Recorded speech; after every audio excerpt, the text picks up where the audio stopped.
Employment से लेके cockroach party से लेके आपको रोबोटिक्स से लेके सोशली जो भी इश्यूज होते हैं उनके ऊपर आपको बहुत सारा नॉलेज मिलने वाला है। चाइना हमसे ज़्यादा आगे क्यों है, या जापान हमसे ज़्यादा आगे क्यों है, या कोरिया हमसे ज़्यादा आगे क्यों है, उसका एक ही रीज़न बिजनेस क्या होता है। इसके लिए सबसे बड़ा उदाहरण मेरी माँ थी।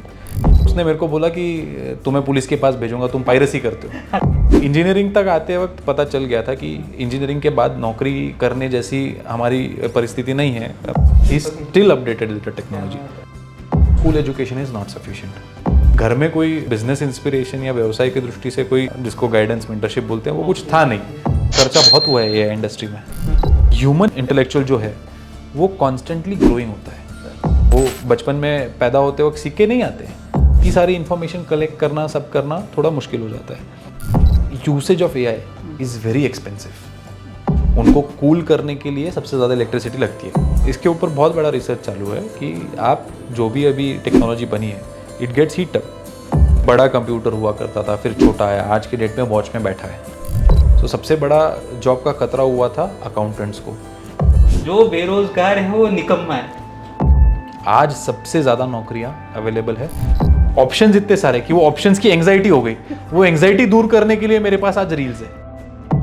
लोग खुद को अपस्किल करने से डर रहे हैं। आपने एआई के कोर्सेज किए, आपने डेटा साइंस के कोर्सेज किए, वही 10 घंटे आप बिताओ। आज के दुनिया में, आज के डेट पे outside food eating is on all time high.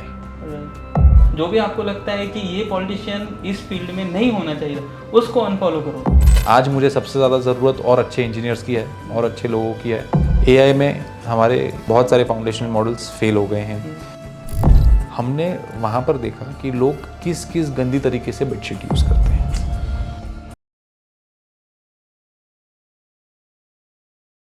Welcome guys on वारी हिंदी पॉडकास्ट। और इस शो का इस प्लेलिस्ट का नाम है सोच मंच। और यहाँ पे हम जो थॉट्स होते हैं उनके ऊपर डिस्कशन करते हैं and we try to learn things, we try to experience things. और इसी श्रृंखला में आज हम मिल रहे हैं सर करण पाटिल जी को, जो एमडी और सीईओ हैं साकार रोबोटिक्स के। तो इससे तो एक इंट्रोडक्शन मिल ही जाता है कि वो एक रोबोटिक्स की कंपनी के हेड है। वो खुद एक कंपनी चलाते हैं, एंटरप्रेन्योर हैं और बहुत लोगों को एम्प्लॉयमेंट भी देते हैं और उनका टेक्नोलॉजी क्षेत्र में भी अच्छा खासा नॉलेज है। और उसी के साथ में सबसे इंटरेस्टिंग पार्ट इस पॉडकास्ट को जो बना रहा है वो ये है कि आज मैं खुद बहुत ज़्यादा खुश हूँ क्योंकि सर ने पहले ही बोला था there will be no limitation for this subject, I can talk on any subject. जो उनका ऑब्वियसली जिसमें वो पारंगत है, बहुत सारे सोशल चीज़ वर्क या तो फिर सोसाइटी के रिलेटेड चीज़ों में भी he is very involve and he have lot of knowledge. So आज बहुत दिनों के बाद बहुत ज़्यादा वेल लेट जो पर्सन है, जो वेल लिटरल बोलते हैं ना अपन, ऐसे पर्सन से बात होने वाली। और आज के पॉडकास्ट में आपको एम्प्लॉयमेंट से लेके कॉकरोच पार्टी से लेके आपको रोबोटिक्स से लेके सोशली जो भी इश्यूज होते हैं उनके ऊपर आपको बहुत सारा नॉलेज मिलने वाला है। तो there will be no time limit. हाँ, तो मिलते हैं sir Karan Patil. Thank you so much आप आए। थैंक यू मुझे बुलाने के लिए। अदरवाइज़ ऐसी अपॉर्चुनिटी मिलना थोड़ा मुश्किल होता है कि जहाँ पर हम कैमरा के सामने आ सके, कुछ बात कर सके। There is also a good platform कि जिससे हम लोग अपने विचारों को भी प्रमोट कर सकते हैं। हमारी ज़िंदगी में भी जो चीज़ें चल रही है उससे अगर कोई प्रभावित हो सके तो उनके लिए भी एक अवसर मिलता है। ये आपका बड़प्पन है, बट सच में थैंक यू सो मच कि आप अपना टाइम निकाल के आए हो। जैसे कि बहुत सारी पर्सनल और प्रोफेशनल दोनों चीज़ों में आप बहुत ज़्यादा बिज़ी हो, फिर भी आपने टाइम निकाला। दूसरी चीज़ एक होती है कि हमारा प्रयास ये है फ्रॉम दिस वारी पॉडकास्ट कि ये जो हमने शुरू किया था it was very core spiritual thing कि जो साधु महात्मा है उनके विचारों को हम अपने प्लेटफॉर्म पे ला ही रहे थे। लेकिन हमारा मेन उद्देश्य ये जो युवा है उनके लिए ये स्पिरिचुअलिटी लाना था। और उसी के साथ में जब आप नीति के साथ में चलते वक्त, जब धर्म अपनाते हो, उसी वक्त आपको काम और अर्थ जैसे 4 पिलर, धर्म अर्थ काम मोक्ष, तो काम और अर्थ के बारे में भी सोचना होता है। अगर ये चारों ठीक है तो नेशन चलेगा और आपका भी परमार्थ चलेगा। तो इसीलिए हमारे इस प्रयास में अगर हमें कोई अच्छे लोग मिल सकते हैं तो आप उसके एक बेहतरीन उदाहरण हो, क्योंकि जितना मैंने देखा है, ऑब्जर्व किया है। So I don't know, maybe इसके आगे तो जो भी संवाद है, मैं ये सब वो तय करेगा कि ये सारा चीज़ें क्या है क्या है। हाँ, because I one don't know much. तो okay, let's start from very basic thing. Business, आपने अभी कहा कि आपने कभी जॉब नहीं किया। आपको क्या लगता है कि ये थॉट प्रोसेस कहाँ से आया, और इस थॉट प्रोसेस के लिए क्या ज़रूरी होता है एक पर्सनैलिटी में, या सबको किसी को यही थॉट रखना चाहिए, या जॉब और बिजनेस, मतलब कैसे होता है? बचपन से मैं मेरे पिताजी से और मेरी माताजी से बहुत प्रभावित रहा हूँ। मैंने अगर कहीं पर भी इंस्पिरेशन बचपन से ढूंढी है तो मैंने सबसे पहले घर में ढूंढी है कि मेरे दादा दादी, मेरे नानी, मेरे पिताजी, माताजी, इन्होंने क्या किया है, कहाँ से वो आए हैं, और उन्होंने आज तक ज़िंदगी में जो भी हासिल किया है कैसे किया है। That is the biggest inspiration for me. मैंने मेरे पिताजी को ज़िंदगी भर नौकरी करते हुए देखा था, एंड उनकी जो जर्नी रही थी वो स्क्रैच से जो उन्होंने खुद को एस्टेब्लिश किया था, उसमें जो उन्होंने परिश्रम किया था वो मैंने देखा था। और नौकरी करते करते उन्होंने जो अपनी पूरी जान झोंकी थी उसको, उस काम करने के लिए, वो मेरे लिए सबसे बड़ी इंस्पिरेशन थी।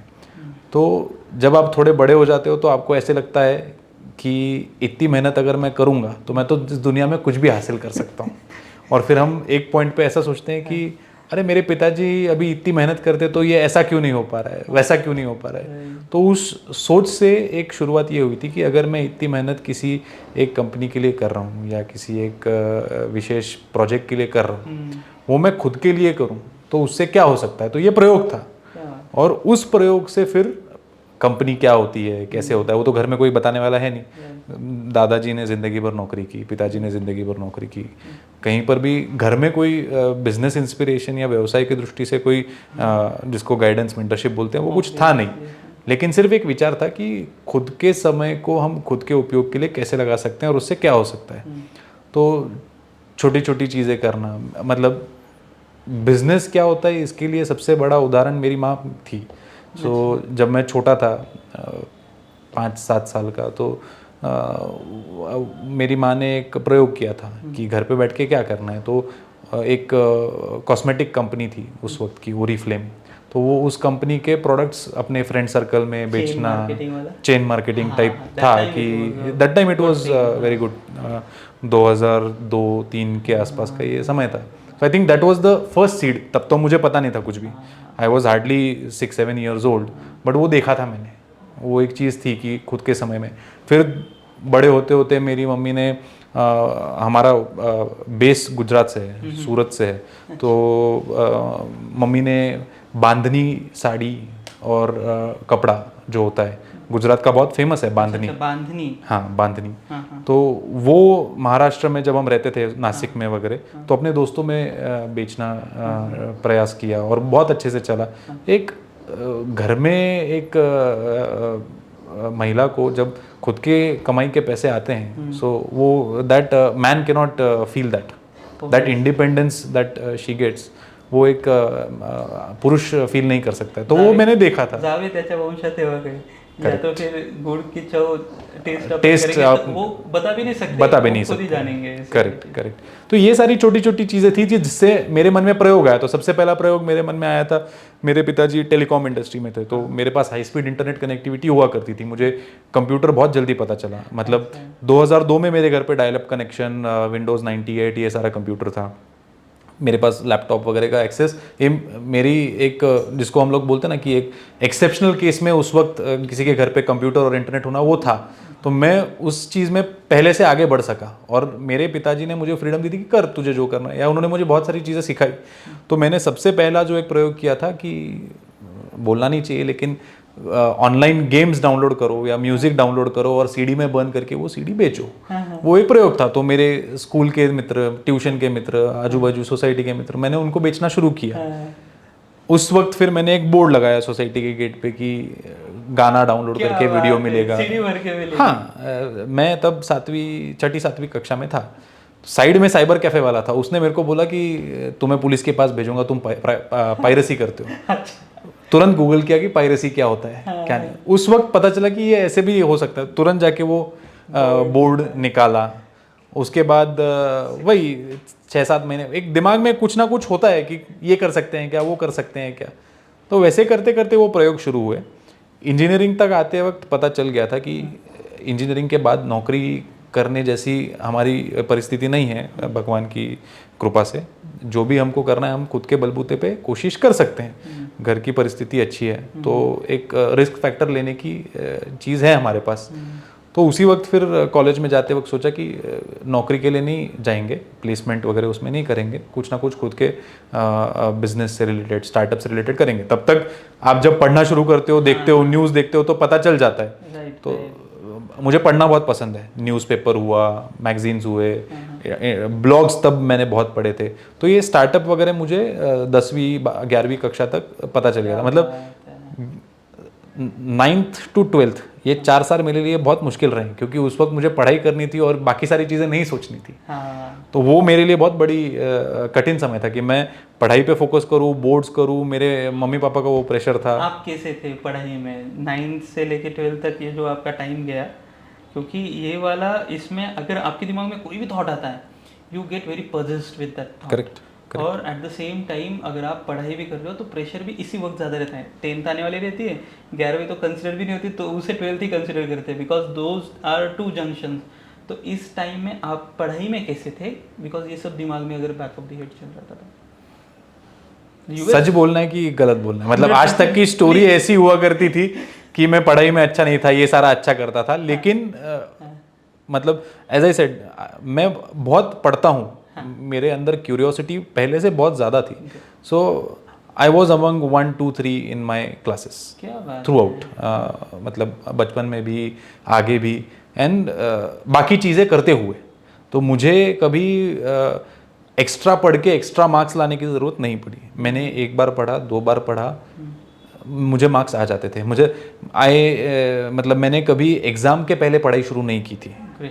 मुझे पढ़ना पसंद था, इसलिए मैं किताबें सोते सोते मैं मैथ्स की बुक पढ़ता था। अरे सेम मजा आ गया। मैं मैथ्स की बुक सॉल्व करने से पहले पढ़ता था। फिर बाद में मैं सॉल्व कर, मतलब मुझे तो घर पे बोला जाता तू क्या नॉवेल की तरह मैथ्स पढ़ रहा है। लेकिन उसकी वजह से क्या होता था कि एक स्टोरी लाइन जैसे या कुछ कोरिलेशंस दिमाग में डेवलप होते थे। और मैथ्स साइंस में मुझे पहले से ही बहुत ज़्यादा दिलचस्पी थी। मतलब मेरा सबसे नापसंद सब्जेक्ट हुआ करता था हिस्ट्री, ज्योग्राफी, सिविक सेंस, ये जो सारे सब्जेक्ट हुआ करते थे, सोशल स्टडीज़। बाद में मुझे उनमें रुचि आई इंजीनियरिंग वगैरह सब खत्म होने के बाद। लेकिन उस वक्त के लिए मेरे लिए वो ज़्यादा इम्पोर्टेंट नहीं था, वो मेरे लिए इतना अट्रैक्टिव सब्जेक्ट नहीं था। मेरे लिए लैंग्वेजेस मुझे बहुत पसंद थी, इंग्लिश, संस्कृत, हिंदी, जर्मन, ये 4 लैंग्वेजेस मैंने ली थी। हाँ 8th, 9th, 10th इस वक्त मैंने लिया था वो। एंड साइंस एंड मैथ्स ये मेरे लिए बहुत फेवरेट सब्जेक्ट्स थे। आते आते ये भी क्लैरिटी आ गई थी कि बायोलॉजी नहीं करना है, वो सबसे, मतलब साइंस में भी ये पोर्शन नहीं पसंद है। ऑल क्लियर कभी कंफ्यूजन नहीं। Thanks to my father, because वो इंजीनियर थे, उन्होंने इंजीनियरिंग जॉब की थी। तो हाथ में अवेलेबल टूल्स बचपन में हुआ करते थे, कंप्यूटर देखा था, मैकेनिकल टूल्स देखे थे, तो वो सारी चीजें देखते देखते वो प्रयोग करते करते वो आ गया था। He was updated with the technology and current He's still updated with the technology. आज भी मतलब आप कोई भी टेक्नोलॉजी के ऊपर बात करो, he will be able to have hours of conversation on it. Because आज even though मतलब he is not that old, but उनके एज के कंपैरिजन में अगर आप किसी से भी टेक्नोलॉजी पे बात करोगे, he will be at the forefront. Obviously parents के, अगर ये तो हमारा यही से तो अपना प्लेटफॉर्म बनता है, बेस शुरू होता है, बेस बनता है। मेरा एक ऑब्जर्वेशन इसमें यही रहा था कि I also use to like to read, लेकिन मैं सब पढ़ता था, मेरा भी वही था। आई नेवर ट्राई, वो मैंने इसे पढ़ के रटा है वो मुझसे हुआ नहीं है। मतलब मैं कर नहीं पाया, इसीलिए 11th से मेरा डिक्लाइन शुरू हो गया, क्योंकि 10th तक पूरा मराठी था। इवन मेरा मैथमेटिक्स भी मराठी में ही था। आई वॉज टॉपर कि अगर मैं मैथमेटिक्स मेरा फेवरेट था, हिस्ट्री में ज्योग्राफी नहीं पसंद बट हिस्ट्री मेरा फेवरेट, स्टोरीज पढ़ना पसंद था। लेकिन इंग्लिश का मुझे बहुत प्रॉब्लम आया एंड द टेक्नोलॉजी पार्ट, क्योंकि I was not expose to technology, not expose to, पता ही नहीं था भाई। सी प्लस का पहला जो हमारा सब्जेक्ट था इंजीनियरिंग का फर्स्ट ईयर वाला, उसमें मैं फेल, बाकी सब में एकदम पास। तो टेक्नोलॉजी के अफरंट होने की वजह से आपको क्या लगता था कि आपके टाइम पे आजू बाजू में कितने लोग थे कि जो इन सब चीज़ों से एक्सपोज थे, जैसे आप थे, अवेयर थे टेक्नोलॉजी एंड लैंग्वेजेस, आप इंग्लिश भी अच्छी खासी होगी आपकी फिर उस वक्त, तो आपको क्या लगता है कितना परसेंटेज था, और स्कूलों में इन चीज़ों के बारे में कितना सिखाया जाता था? नहीं, स्कूल एजुकेशन जो है आज भी मतलब इरिस्पेक्टिव की कौन से फैक्टर में है वो, स्कूल एजुकेशन ये आपका सिर्फ बेस लेवल एजुकेशन है। अगर आपको बेस लेवल के ऊपर उठना है तो school education is not sufficient, वो आपके खुद की स्किल सेट है। स्कूल में टेक्नोलॉजी नहीं सिखाई जाती है, स्कूल में ये सिखाया जाता है कि सीखना कैसे है। आइडियली ऐसा होना चाहिए। एग्जैक्टली, मैं बोला ये किसे बोल दिया, आइडियली ऐसा होना चाहिए कि स्कूल में ये सिखाना चाहिए कि सीखते कैसे हैं, टॉपिक सब्जेक्ट कोई भी कुछ भी हो, लेकिन सीखना कैसे सीखते हैं इसका फाउंडेशन स्कूल में होना चाहिए आइडियली, जो कि नहीं हो पाता है। इसकी वजह से बच्चे गुमराह होते हैं, रटना शुरू होता है, एग्ज़ाम तक जाके पास होके निकलना, ये सारी चीज़ें होती है उसमें। लकीली मेरे केस में वैसा नहीं था। आपने जैसे बोला कि आपको सब पढ़ना पसंद था, आप बहुत कुछ पढ़ते थे, मेरे लिए वैसा नहीं था। मैं पहले से ही बहुत सिलेक्टिव रीडर हूँ। मुझे अगर आप कुछ भी थमा दोगे, मेरी जब तक अंदर से इच्छा वो टॉपिक पढ़ के, वो कवर पढ़ के या एक दो पन्ने पढ़ के नहीं हुई, मैं उसको कभी हाथ भी नहीं लगाऊंगा। कथा कहानियाँ पढ़ी हैं जो जैसे पूल देशपांडे हो गए? नहीं, कभी नहीं, नेवर इंटरेस्टेड इन दैट। सो मतलब कभी लगा भी नहीं। मैंने फिक्शनल बुक्स जिसको बोलते हैं या स्टोरी लाइन नॉवेल्स मैंने नहीं पढ़ी है। मैंने शुरू की है, मैंने बहुत शुरू की है। मैंने बचपन में एनेड ब्लिटन की बुक्स एक दो पढ़ी थी, हार्डी बॉयज करके एक किताब आती थी वो पढ़ी थी। फिर थोड़ा बड़ा होने के बाद चेतन भगत की एक दो किताबें पढ़नी मैंने शुरू की। नेवर कुड, क्योंकि मैं जो घटनाएं हुई नहीं हैं, जो होने वाली नहीं है, जो हो सकती है, उन पे मेरा कोई ये नहीं है, मेरा कोई मत भी नहीं है और मेरा कोई उन पे विचार भी नहीं है। जैसे I am a technology guy, so I believe in what has happened and what can happen. I don't believe in what will happen. What can happen I can control, I can make it happen. जो चीज़ होने वाली है वो पता नहीं कैसे होगी, जिसको करना है वो मैं देख सकता हूँ, पढ़ सकता हूँ, वो कर सकता हूँ, और जो करनी है वो कर सकते हैं। क्या AI पूरी दुनिया पे कब्जा करेगा? Is it? आप टेक्नोलॉजी वाले हो, आई एम इमेजिनेशन वाला बंदा, आई लाइक टू इमेजिन। मुझे बताइए, आज अभी वारी के थ्रू आप बहुत सारे स्पिरिचुअल कॉन्वर्सेशंस कर सकते हैं। आपने AI का भी प्रयोग आज के डेट पे किया है। आपने जितने भी साधु संत महात्माओं से डिस्कशंस किए होंगे, बात किए होंगे, आपको लगता है AI का नॉलेज उनके पार गया है आज की डेट पे? उनके पार उनकी जो रीजनिंग है, साधु संतों की जो रीजनिंग है, उनका जो कोरिलेशन करने की एबिलिटी है, क्या वो कोई भी AI टूल या फिर कोई भी AI मॉडल कर पाया है अभी तक? पैसा खर्चा बहुत हुआ है AI इंडस्ट्री में। आप अगर देखोगे सबका वैल्यूएशन, फंडिंग, ये सब मिला के बहुत पैसा खर्चा हुआ है। जबकि अगर आप उसी साइड पे एक साधु संत महात्मा को उनका खर्चा पूरी ज़िंदगी का निकालोगे, 0.00001% भी नहीं आएगा। लेकिन फिर भी आज तक AI मॉडल रीजनिंग वर्सेस इनके रीजनिंग की एबिलिटी वो अलग है। That is because human intellectual जो है वो कॉन्स्टेंटली ग्रोइंग होता है। आज बच्चों को स्मार्टफोन सिखाने की ज़रूरत नहीं पड़ती है, वो बचपन में पैदा होते वक्त सीख के नहीं आते, लेकिन इंटेलेक्ट लेवल इतना धीरे धीरे बढ़ता है कि ऑटोमेटिकली अडेप्टेशन उन चीज़ों के लिए आ जाता है। वैसे ही AI एक टूल है, एक ज़रिया है जिससे काम करने के तरीके बदलेंगे। जो आज आप नौकरी करते हो, जो आज आपके जॉब टाइटल्स है, जो आपका आज काम करने का तरीका है, वो तरीका बदल जाएगा, लेकिन आपकी नौकरी या दुनिया पे कंट्रोल, ये सारी चीज़ें मुझे तो नहीं लगता है पॉसिबल है, क्योंकि इंटेलेक्ट इतने बढ़ते जाता है। लोग ह्यूमन बीइंग इज, मतलब why human being is human being, उसका जो कोर फिलोसफी है ना, वो यही है कि he is adaptive in nature. Human being adapts throughout generations. Human being adapts throughout phases and cycles. अच्छा, तो आपको डीएनए के बारे में पता है? मतलब डिटेल नहीं, जैसे मैंने बताया बायोलॉजी से हमारा ज़्यादा नाता नहीं है, लेकिन जैसे लूसी मूवी देखा होगा। हाँ, लूसी मूवी मैंने देखी है। तो लूसी में बताया कि all knowledge was stored in her DNA.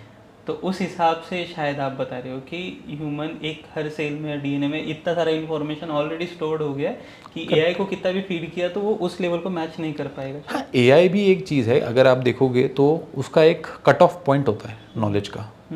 सो आज के डेट पे जो एआई मॉडल्स चल रहे हैं उनका कट ऑफ पॉइंट में भी अक्टूबर 2025, दिसंबर 2025, 6 मंथ्स बैक, 2 क्वार्टर्स बैक, ये फिलोसफी में चलते हैं।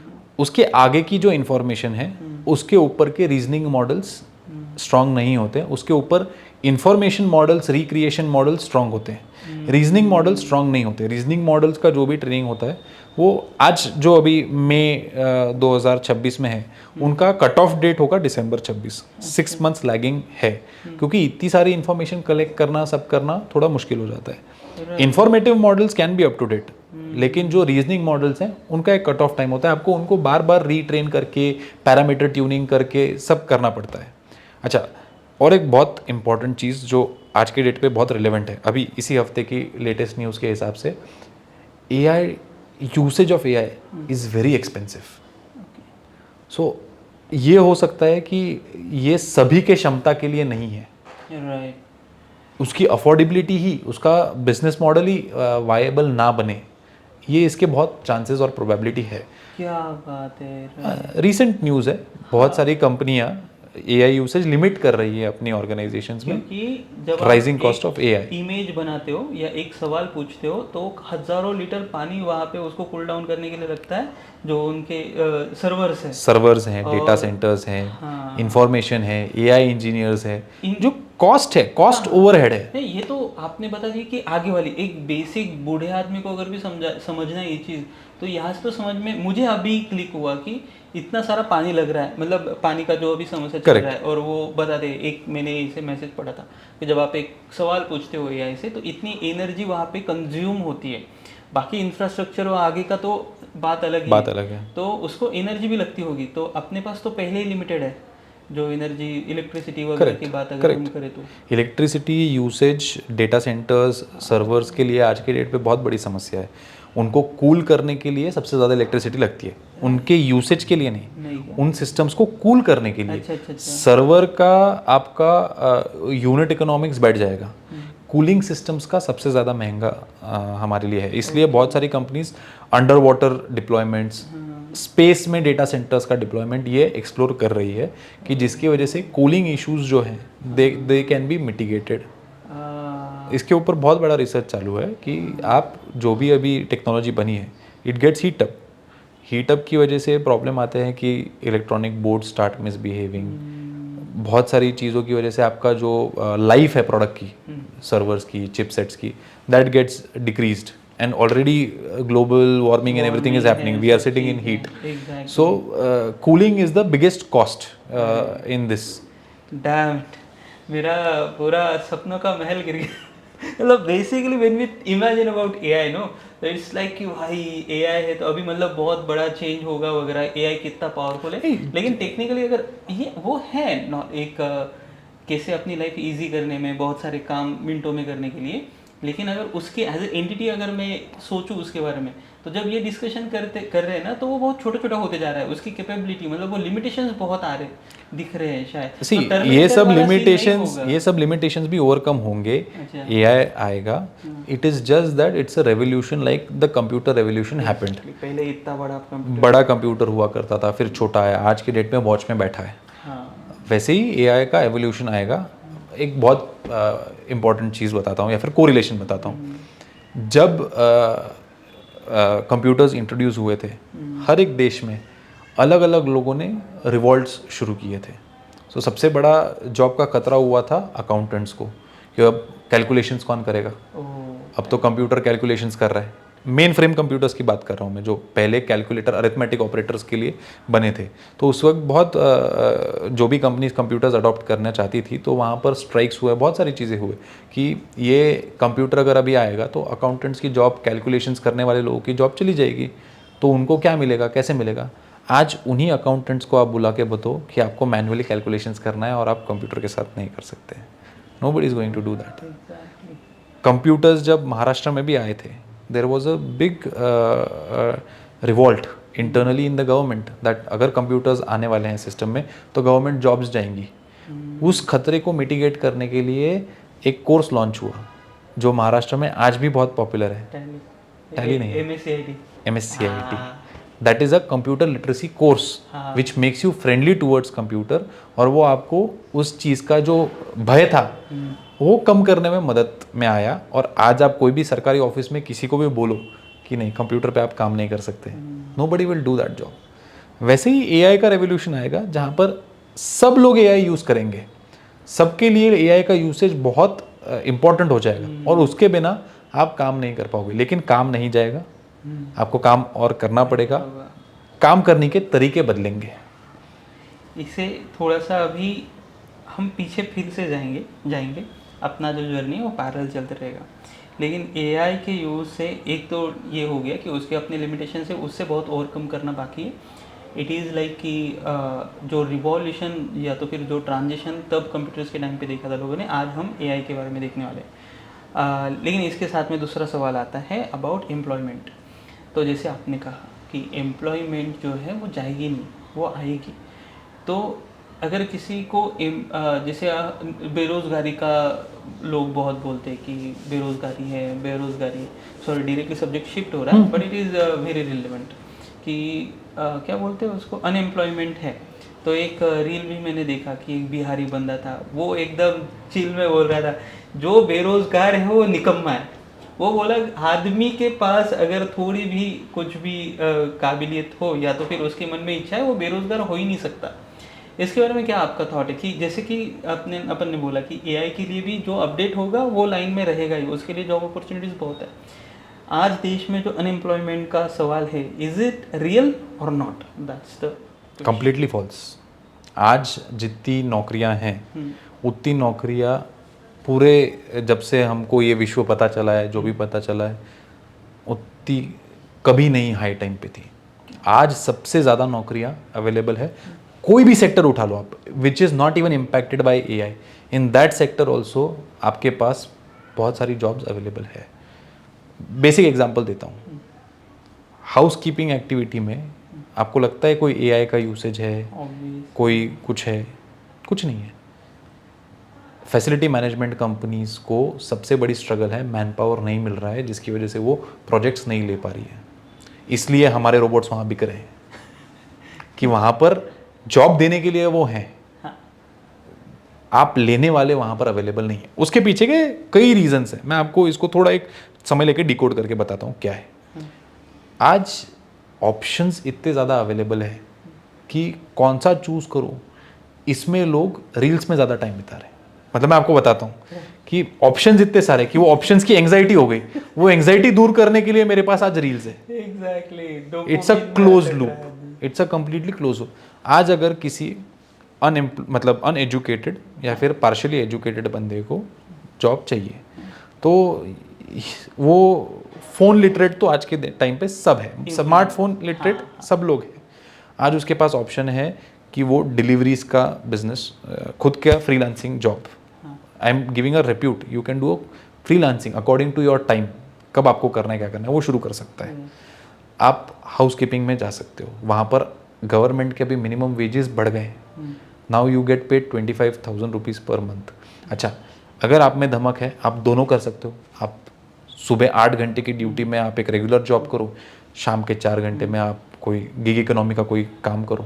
आप 12 घंटे तो काम कर, मैं करता हूँ, मैं पढ़ा लिखा हूँ, मैं कर रहा हूँ, मुझे भी करना पड़ रहा है, आपको भी करना पड़ रहा है। अगर ये काम आप कर सकते हो तो आपके लिए कोई कमी नहीं है।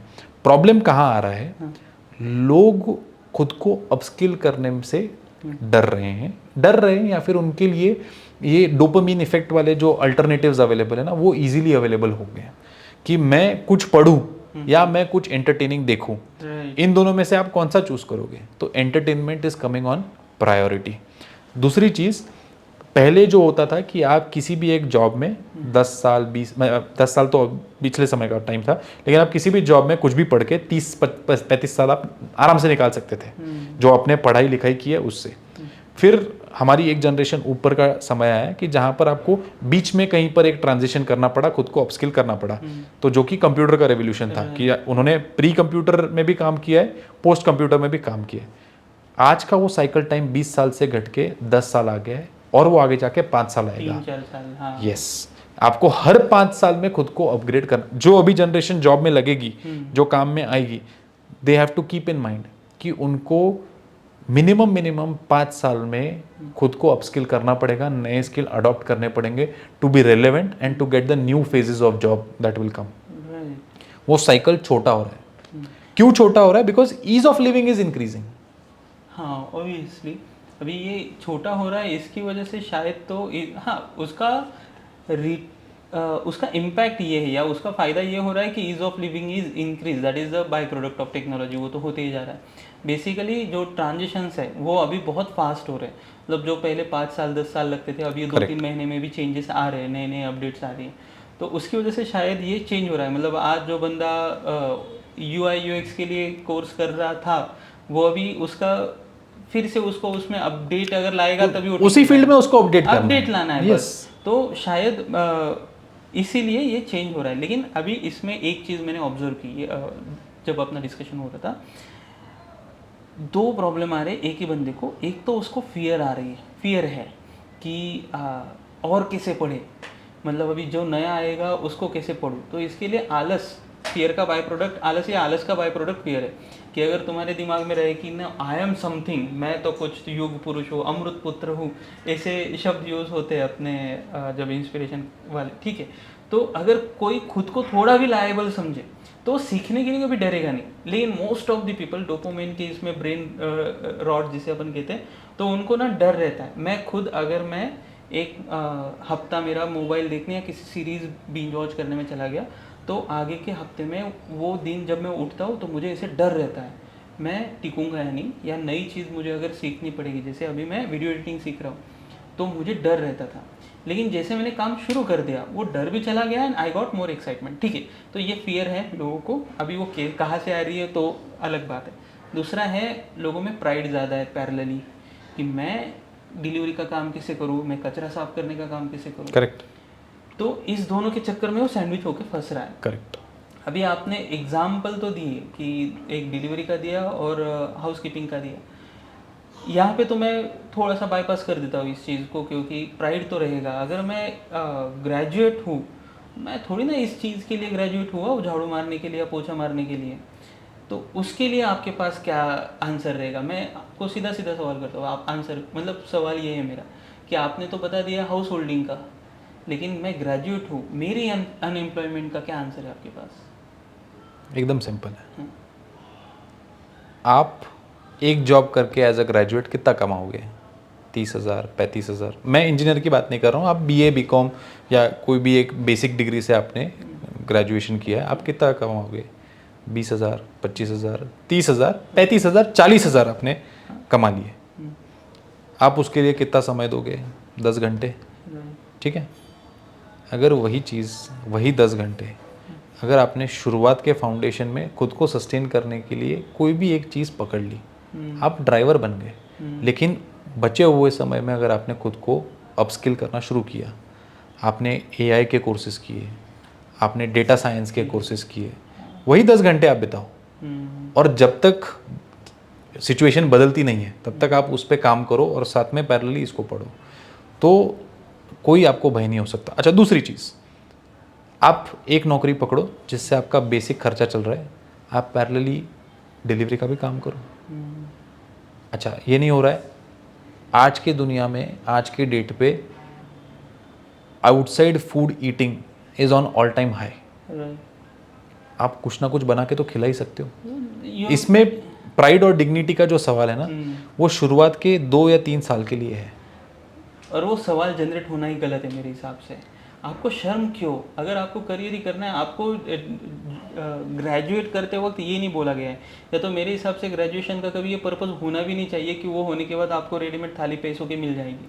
वो तो बस आपको एक प्लेटफॉर्म था एजुकेट होने का, और उसके बाद आप अगर कोशिश करो। मैं अगर आपको सही में बताऊं तो ये प्राइड का सवाल सिर्फ भारत में है। हाँ। यही ग्रेजुएट, यही पोस्ट ग्रेजुएट, यही पीएचडी होल्डर्स जब बाहर के देश में जाते हैं खुद का काम खुद ही करते हैं। अरे वहाँ पे तो वो दुकान पे वो डिलीवरी का, या तो फिर चीज़ें मैकडोनल्ड्स में काम करते हैं, पेट्रोल पंप पे काम करते हैं, पढ़ते वक्त करते हैं ना, एमएस की डिग्री लेते वक्त यही सारे काम करते हैं ना। हाँ, यहाँ पर करने में क्या बुराई है? एग्जैक्टली वही चीज़ अगर एक बंदा शर्ट पैंट में है और वो काम कर रहा है तो हमारे दिमाग में ऑटोमेटिकली एक शेम फील हो रहा है। वही चीज़ अगर कोई मस्त काला जैकेट पहन के अगर कोई वही डिलीवरी बॉय का काम कर रहा है, हमें कुछ फर्क नहीं पड़ता है। ये मेंटेलिटी आई कहाँ से? ये एक पूर्वजों से। हाँ, पूर्वजों से। एग्जैक्टली। इसके लिए मैं आज की जनरेशन को ब्लेम नहीं करूँगा। हाँ, ये आई है शर्मा जी का बेटा, मिश्रा जी की बेटी, कंपैरिजंस बैठ गए राइट। उसकी वजह से। आपका बच्चा क्या है, आपका बेटा क्या है, ये देखना कम हो गया है। और दूसरे लोगों के साथ सोशल मीडिया इतना पावरफुल इसीलिए है कि people are living the life they want to live through somebody else's lens. ये सोशल मीडिया पे इन्फ्लुएंसर ये ऐसा कर पा रहा है तो वो उसमें अपनी 30 सेकंड की फीलिंग ले रहा है कि अरे हाँ ये ऐसे हो सकता है, जो गलत माइंडसेट बिठाती है। दूसरी चीज़ एक मैं पढ़ाई को लेके भी बोलूँगा कि जो हमारे बड़े पुराने जनरेशन के लोग थे उनको ये थोड़ा ब्लेम जाता है, that is related to education. हमको हर बार क्या सिखाया गया है कि 10वीं कर लो उसके बाद तो ज़िंदगी अच्छी है, 12वीं कर लो उसके बाद ज़िंदगी अच्छी है, ग्रेजुएशन कर लो। इसकी वजह से एक नेगेटिव इम्पैक्ट क्या होता है कि हमको लगता है कि हमको इसी माइलस्टोन तक पढ़ना है और आप जिंदगी भर लाइफ लॉन्ग लर्नर नहीं बनते हो, और पढ़ने का पर्पस ही वहाँ पे खत्म हो जाता है कि यहाँ पे कर लो फिर खत्म। पर it's a give and take. आप जॉब के लिए पढ़ो, आप सीखने के लिए, क्यूरियोसिटी हल करने के लिए मत पढ़ो, आप जॉब के लिए या किसी आउटकम के लिए पढ़ो। ये सबसे आज के डेट में ये नहीं चलेगा। अगर पेरेंट्स हैं, यंग जनरेशन जो ये पॉडकास्ट देखेगी, उनको ये चीज़ समझनी चाहिए कि आप क्यूरियोसिटी के लिए पढ़ो, आप खुद को अपस्किल करने के लिए पढ़ो, सीखो। किसी चीज़, किसी जॉब के लिए, किसी चीज़ के लिए मत करो यार। ये कोई भी सीखी हुई चीज़ वेस्ट नहीं जाती है। हाँ, मैंने बचपन में जर्मन पढ़ी थी, मुझे पता नहीं था कि तब क्या यूसेज होगा, ना मेरा जर्मनी जाने का प्लान था, ना मुझे कुछ करना था उससे रिलेटेड, कुछ भी नहीं। आज मुझे जर्मन के मतलब अभी 10 साल 12 साल हो गए होंगे पढ़े हुए, मुझे एक 10-12 शब्द ही आते हैं। लेकिन जब मैं किसी जर्मन कंपनी में जाके उनको उनके लैंग्वेज में गुड मॉर्निंग बोलता हूँ, उनके कल्चर का पार्ट होता हूँ, that is a close relation that I develop and my chances of sales increase. आपने तो सोचा भी नहीं था कि आप मैंने नहीं सोचा था, आओगे, कभी नहीं सोचा था। वो भी पता नहीं, शायद आपको पता रहेगा, हमें तो नहीं था। नहीं मतलब रोबोटिक्स टेक्नोलॉजी में करूंगा, लेकिन रोबोटिक्स करूंगा ये थोड़ी ना इतना ये था। एक बेसिक आपको बताता हूँ, मुझे इंजीनियरिंग में था लेकिन मुझे लगता था कि रोबोटिक्स मैकेनिकल वाला काम है। बाद में पता चला कि इसमें मैकेनिकल वाला जो चीज़ है वो बहुत कम है, उसमें ज़्यादा आई थिंक नहीं, सब कुछ ब्लेंड है। हाँ, ब्लेंड है। इट्स अ जो रोबोटिक्स एक फील्ड है ना, वो मैं सबको वही बताना चाहता हूँ कि इट्स अ इंटरडिसिप्लिनरी स्किल। इसमें आपको मैकेनिकल का नॉलेज चाहिए, इसमें आपको इलेक्ट्रॉनिक्स का नॉलेज चाहिए, इसमें आपको इलेक्ट्रिकल का नॉलेज चाहिए, इसमें आपको कंप्यूटर साइंस का नॉलेज चाहिए। ये कोर फील्ड्स मर्ज करोगे आप तो एक नई रोबोटिक्स फील्ड बन के आती है। इसी को आप बेस समझ के, फिलोसॉफी समझ के आप अपनी लाइफ में इंप्लीमेंट करो कि you need to be multi disciplinary in today's age to survive. आप एक चीज़ करके सर्वाइव नहीं कर सकते हो, आपको ब्लेंड होना बहुत ज़रूरी। मतलब कोई लोग होते हैं ना कि सिर्फ जॉब करते हैं, घर पे आते हैं, सोते हैं, वापस सुबह उठ के जॉब करते हैं। No social life, very harmful, very toxic. Today you need to have social life, क्योंकि आपके स्ट्रेस की वजह से अगर वो स्ट्रेस बर्स्ट करना है तो आपको काउंसलर नहीं चाहिए, आपको दोस्त चाहिए। एग्जैक्टली। आपको आपकी बिल्डिंग में कोई अगर इशू है तो उसमें आपका आवाज उठना चाहिए। 10 रुपए के चाय में इन्वेस्ट आप कहीं पर जाके झगड़ा करो, राइट, वो आपका कहीं का झगड़ा, कहीं का स्ट्रेस कहीं और उतारो। ये इंटरडिसिप्लिनरी नेचर होना बहुत जरूरी है। इतना बंद कर दिया अपन ने कि अपने को गुस्सा निकालने के लिए जगह भी नहीं रही है। कि हम लोग अपने बॉक्स में बंद रहते हैं कि गुस्सा भी किसी बाहर। देयर वाज अ बुक, उसका नाम था nice guy syndrome, the nice guy syndrome करके एक दोस्त ने मुझे दी थी। तो उसका यही है कि एक सिंड्रोम उन्होंने बोला कि I am a nice guy, तो वो जितना अपन फेक करते कि क्या बोलते हैं कल्चर्ड आदमी बोल के वो ऐसे कि वो गुस्से में नहीं बोलेगा, बड़ी आवाज़ में नहीं बोलेगा, तो जितना वो ऐसे बाहर करेगा ना उतना वो अंदर ही उसके अपोजिट उसकी पर्सनैलिटी डेवलप होती जाती है। तो फिर अपने क्लोज्ड वन जहाँ पे वो बर्स्ट हो सकता है वहाँ पे बहुत ज़्यादा बर्स्ट होगा, फिर डॉक्टर के पास जा रहा है ये क्यों हो रहा है मेरे साथ में, बाइपोलर डिसऑर्डर वगैरह जो भी है। हाँ तो राइट, ये तो थोड़ा सा और अलग ये हो गया। तो हाँ, एम्प्लॉयमेंट की बात पे ये है कि अनएम्प्लॉयमेंट ये सवाल नहीं है, fear to learn new things, क्योंकि आपने कंज्यूम कर दिया अपने दिमाग को तो उसको। और दूसरी चीज़ ये शेम कि आपको शुरुआत में ही प्राइड चाहिए, शुरुआत से आपको, ये दो चीज़ों की वजह से अनएम्प्लॉयमेंट है, बाकी तो मिथ है। अभी फिर इसी बेस पे इतनी बड़ी पार्टी बन गई कॉकरोच जनता पार्टी। ओके, उनके कुछ क्या लगता है आपको पहले तो कॉकरोच जनता पार्टी? देखो उनका जो पढ़ा मतलब मैंने रोबोटिक्स जनता पार्टी शुरू की उसी के बेसिस पे। You should have an opportunity to market yourself any time. Right, अगर आपको कहीं पर कुछ एक बूमिंग चीज दिख रही है और आप उसमें you can carry along and get fame, shared fame in that, no harm in it. वही शर्म की जो बात है ना, लोग इसमें भी शर्म करते हैं कि अरे ये तो मतलब उसके साथ ये भी मिक्स हो गया उस ट्रेंड में। What is the harm? अगर मुझे उससे कुछ अच्छा, मतलब आज आप कितना भी ढिंचैक पूजा को गाली दो, वो आज कहीं नहीं दिखेगी या कुछ नहीं होगा। She has earned money, she is living a quality life. How? Pride was less, the trend was high. Right, That is what needs to be focused. अच्छा, जो लोग बोलते हैं कि कॉकरोच जनता पार्टी है, अनएम्प्लॉयमेंट है, they themselves are creating an employment opportunity for themselves by creating this party. by creating unemployed आलसी people, just उनको एंगेज करके, हाँ, उनको एंगेज करके खुद का प्लेटफॉर्म क्रिएट किया, इतने मिलियंस ऑफ फॉलोअर्स जनरेट किए, ट्रैक्शन जनरेट किया। अच्छा, doing all of this also requires credit. Okay, I will give the due credit to whoever created that, कि उसने भाई दिमाग तो लगाया, उसने एग्जीक्यूशन किया, अपॉर्चुनिटी ढूंढी, क्या प्ले आउट करना है, कैसे करना है, उस पर काम किया। और जो भी कर रहा है, ही इज और she whoever it is, they are on the tip of their toes and doing and executing it. इतना बड़ा फॉलोइंग लाना, ये सब करना इजी चीज़ नहीं है, किया, लेकिन नेगेटिविटी में किया, जो कि बैकफायर बहुत नेगेटिवली होगा। हो गई। अगर आप किसी भी चीज़ को इतने अच्छे एग्जीक्यूशन में लेके जाना चाहते हो, do it on a positive tone. अगर आप उसको पॉजिटिव टोन में लेके जाओगे, लोग पॉजिटिवली जुड़ेंगे।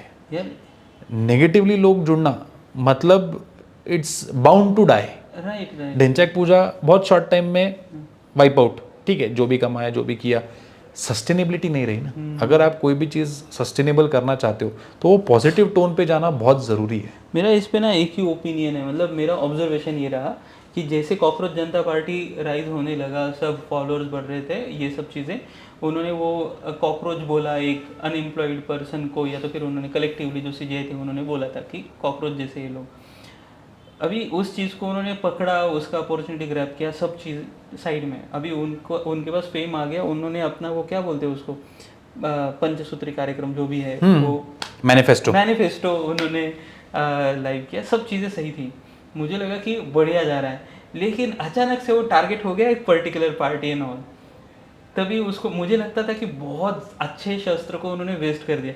अगर वहीं पे वो बोल देते कि बीजेपी को अनफॉलो करो ना करो बात अलग है, अगर वहाँ पे बोलते कि साले जो भी पॉलिटिशियन है, जो गुनहगार है, वो है, उसको अनफॉलो करो, जो भी आपको लगता है कि ये पॉलिटिशियन इस फील्ड में नहीं होना चाहिए उसको अनफॉलो करो, अपार्ट फ्रॉम एनी पार्टी, क्योंकि आप बने ही थे एक मीम से, कॉकरोच से। तो शायद हाँ, उस तरीके से उन्होंने, जैसे ये पॉजिटिव अप्रोच हो सकता था शायद, तो वो एक बहुत बड़ा, किसी को अनफॉलो करना इज ऑल्सो नेगेटिव। आप किसी और की पब्लिसिटी क्यों कर रहे हो खुद के चैनल से? आप जब किसी और का अकाउंट बोलते हो इनको अनफॉलो करो, अनफॉलो का रेट कम होगा मुझे लगता है, लेकिन उसकी प्रोफाइल का सीन या फिर विजिट का चांसेस ज़्यादा होगा। बहुत सारे लोग ऐसे होते हैं कि जो फॉलो भी नहीं करते, अनफॉलो भी नहीं करते, वो सिर्फ देख लेते हैं हाँ क्या है, लेकिन उनके दिमाग में तो किसी का नाम रजिस्टर या फिर क्लिक हो गया, जो मे भी जानते भी नहीं होंगे, कुछ नहीं होगा, ठीक है, सबका अपना अपना तरीका होता है। अपनी बन गई रोबोटिक्स जनता पार्टी। सब्सक्राइब करो। सब्सक्राइब नहीं है, ऐसा कुछ हमने बनाया नहीं है, बट थॉट यही था कि जब हम रोबोटिक्स में काम करते हैं, हम इस फील्ड में हैं, बहुत सारे लोग हैं जो इनमें आना चाहते हैं, हमें भी बहुत सारे लोग, we also want in our company best of the best people to come in. और कोई भी एक नए टेक्नोलॉजी के लिए सबसे बड़ी कॉस्ट होती है मैन पावर लेके आके उनको ट्रेन करना, किसी भी इंसान को लेके आके ट्रेन करना। अगर ट्रेंड मैन पावर आपके पास आएगी तो वो एक्सपेंसिव होगी, that will always be little delta extra that you are paying. मैंने हमेशा मेरी, जो मैंने आपको बताया था, मैंने एक ट्रेनिंग सेंटर भी शुरू किया था जहाँ पर मैं रोबोटिक्स के लिए लोगों को ट्रेन कर रहा था।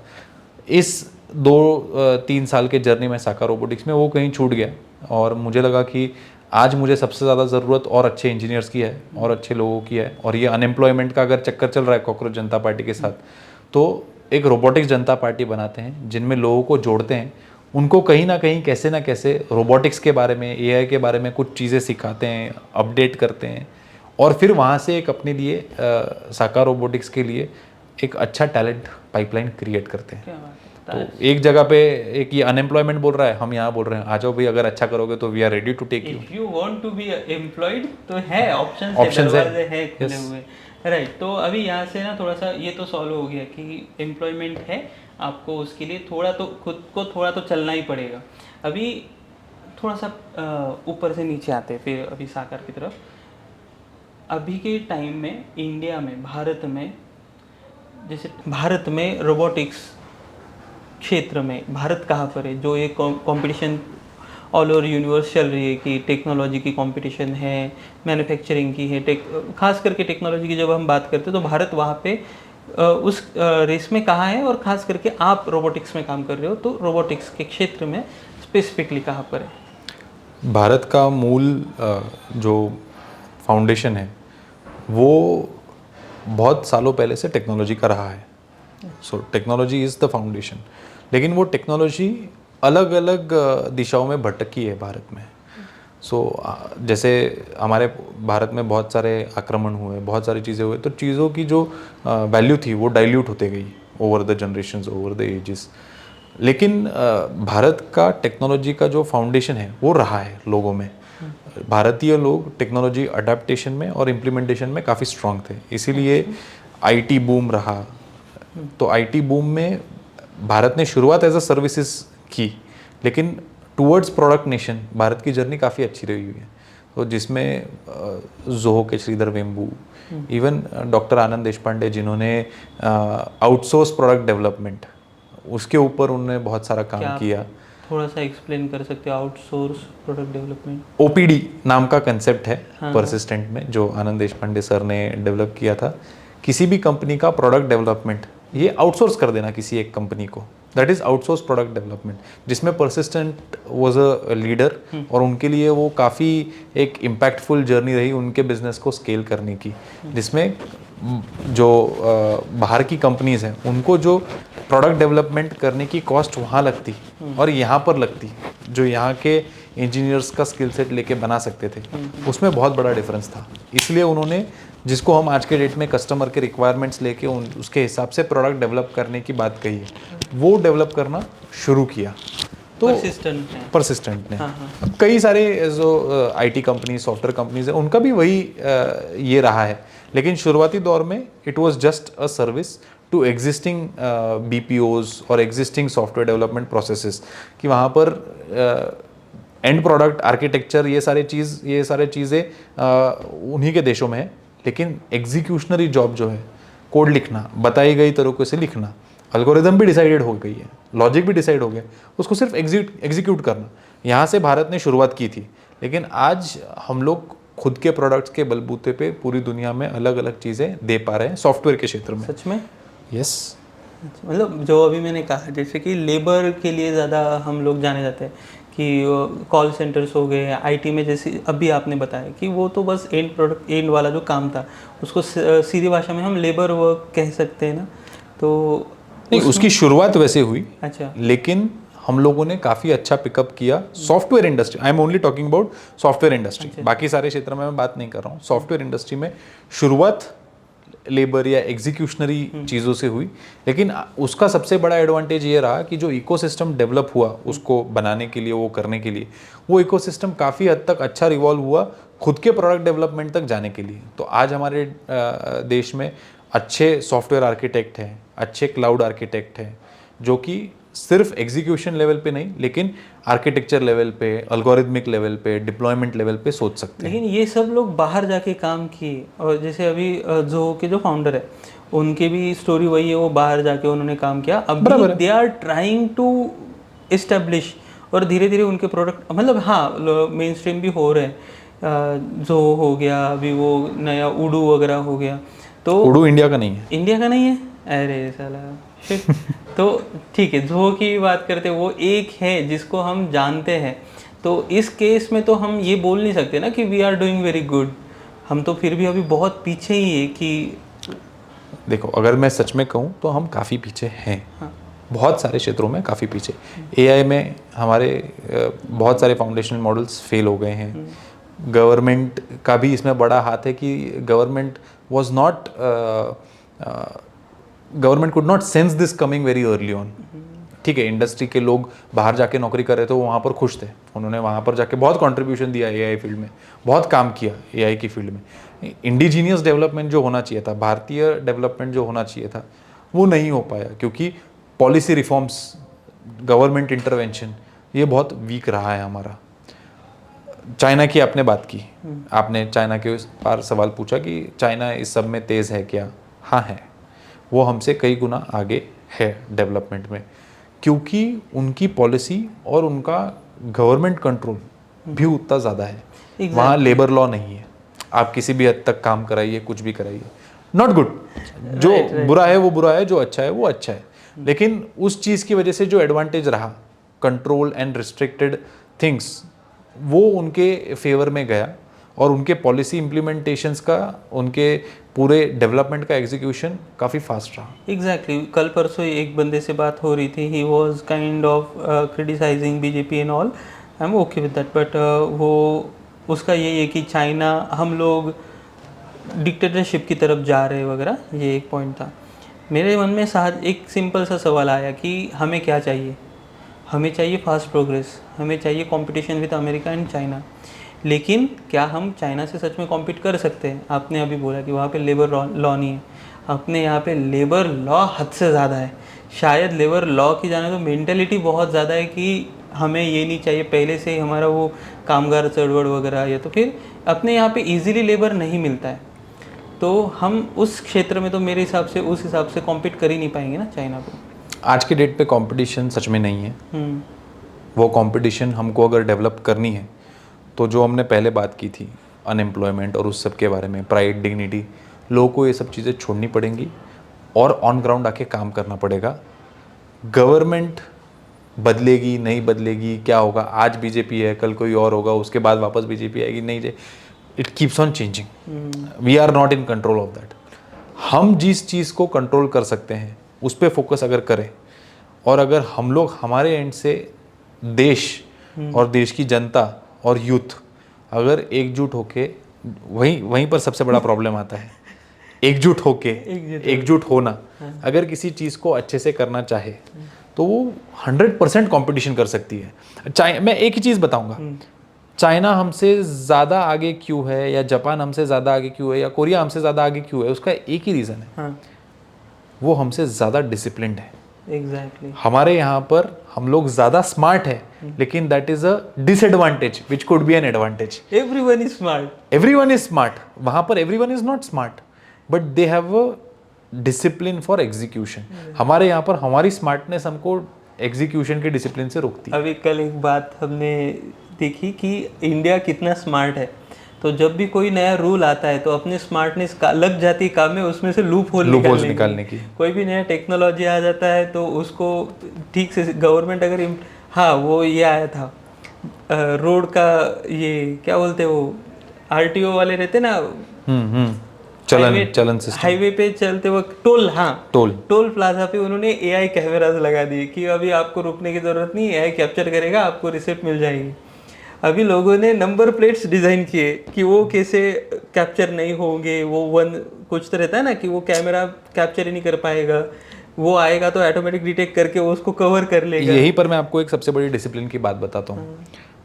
बाकी सारे देशों में लोगों की डिसिप्लिन है टू पे फॉर सर्विसेज। हाँ, आप मेट्रो यूज़ करते हो, पे करो। आप बस यूज़ करते हो, आप पे करो। भारत एक देश ऐसा है, और इसका पूरा का पूरा ब्लेम हम भारतीयों पे ही जाता है, इंक्लूडिंग मी, यू, एवरीवन।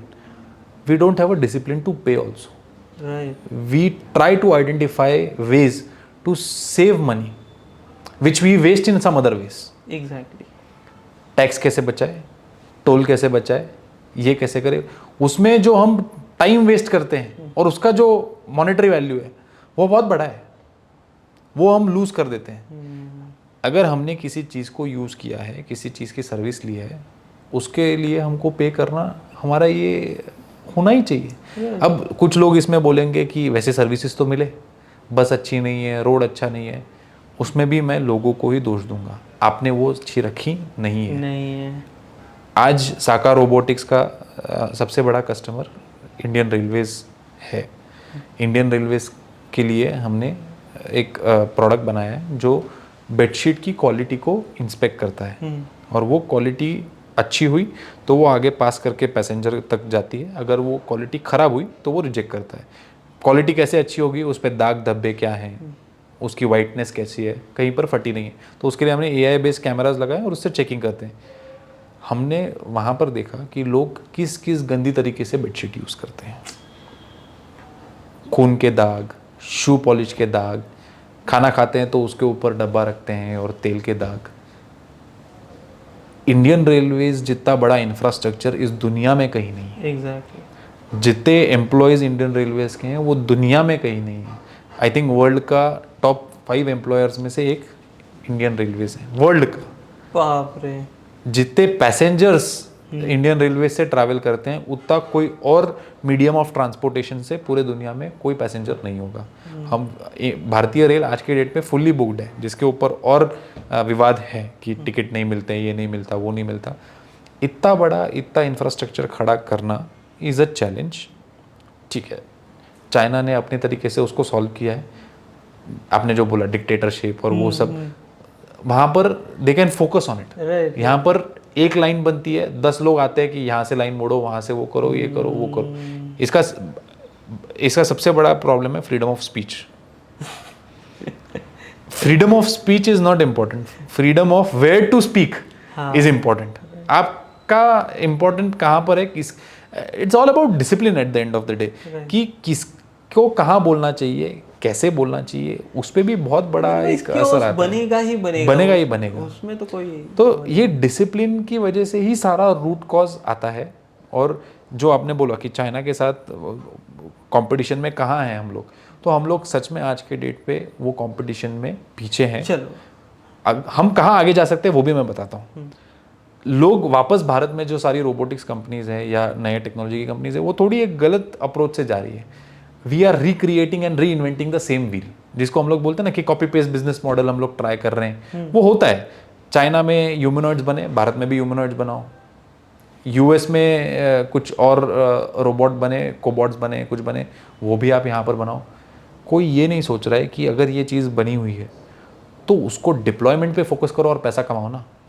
हर कोई अगर हार्डवेयर ही बनाने जाएगा, जो हमारी ऑलरेडी स्ट्रेंथ है उस पे काम करके डिप्लॉयमेंट्स और सॉफ्टवेयर पे फोकस करो। और भारत में ही ऐसी कंपनियां हैं जो ये फोकस दे रही है और अच्छा पैसा कमा रही है, लेकिन वो लाइमलाइट में नहीं आएंगी क्योंकि वो पैसा अच्छा कमा रही है। लाइमलाइट में तो उसको आना है कि जिसको और पैसा चाहिए, और वो इन्वेस्टमेंट से हो या वैल्यूएशन बढ़ा के हो, कुछ करके हो।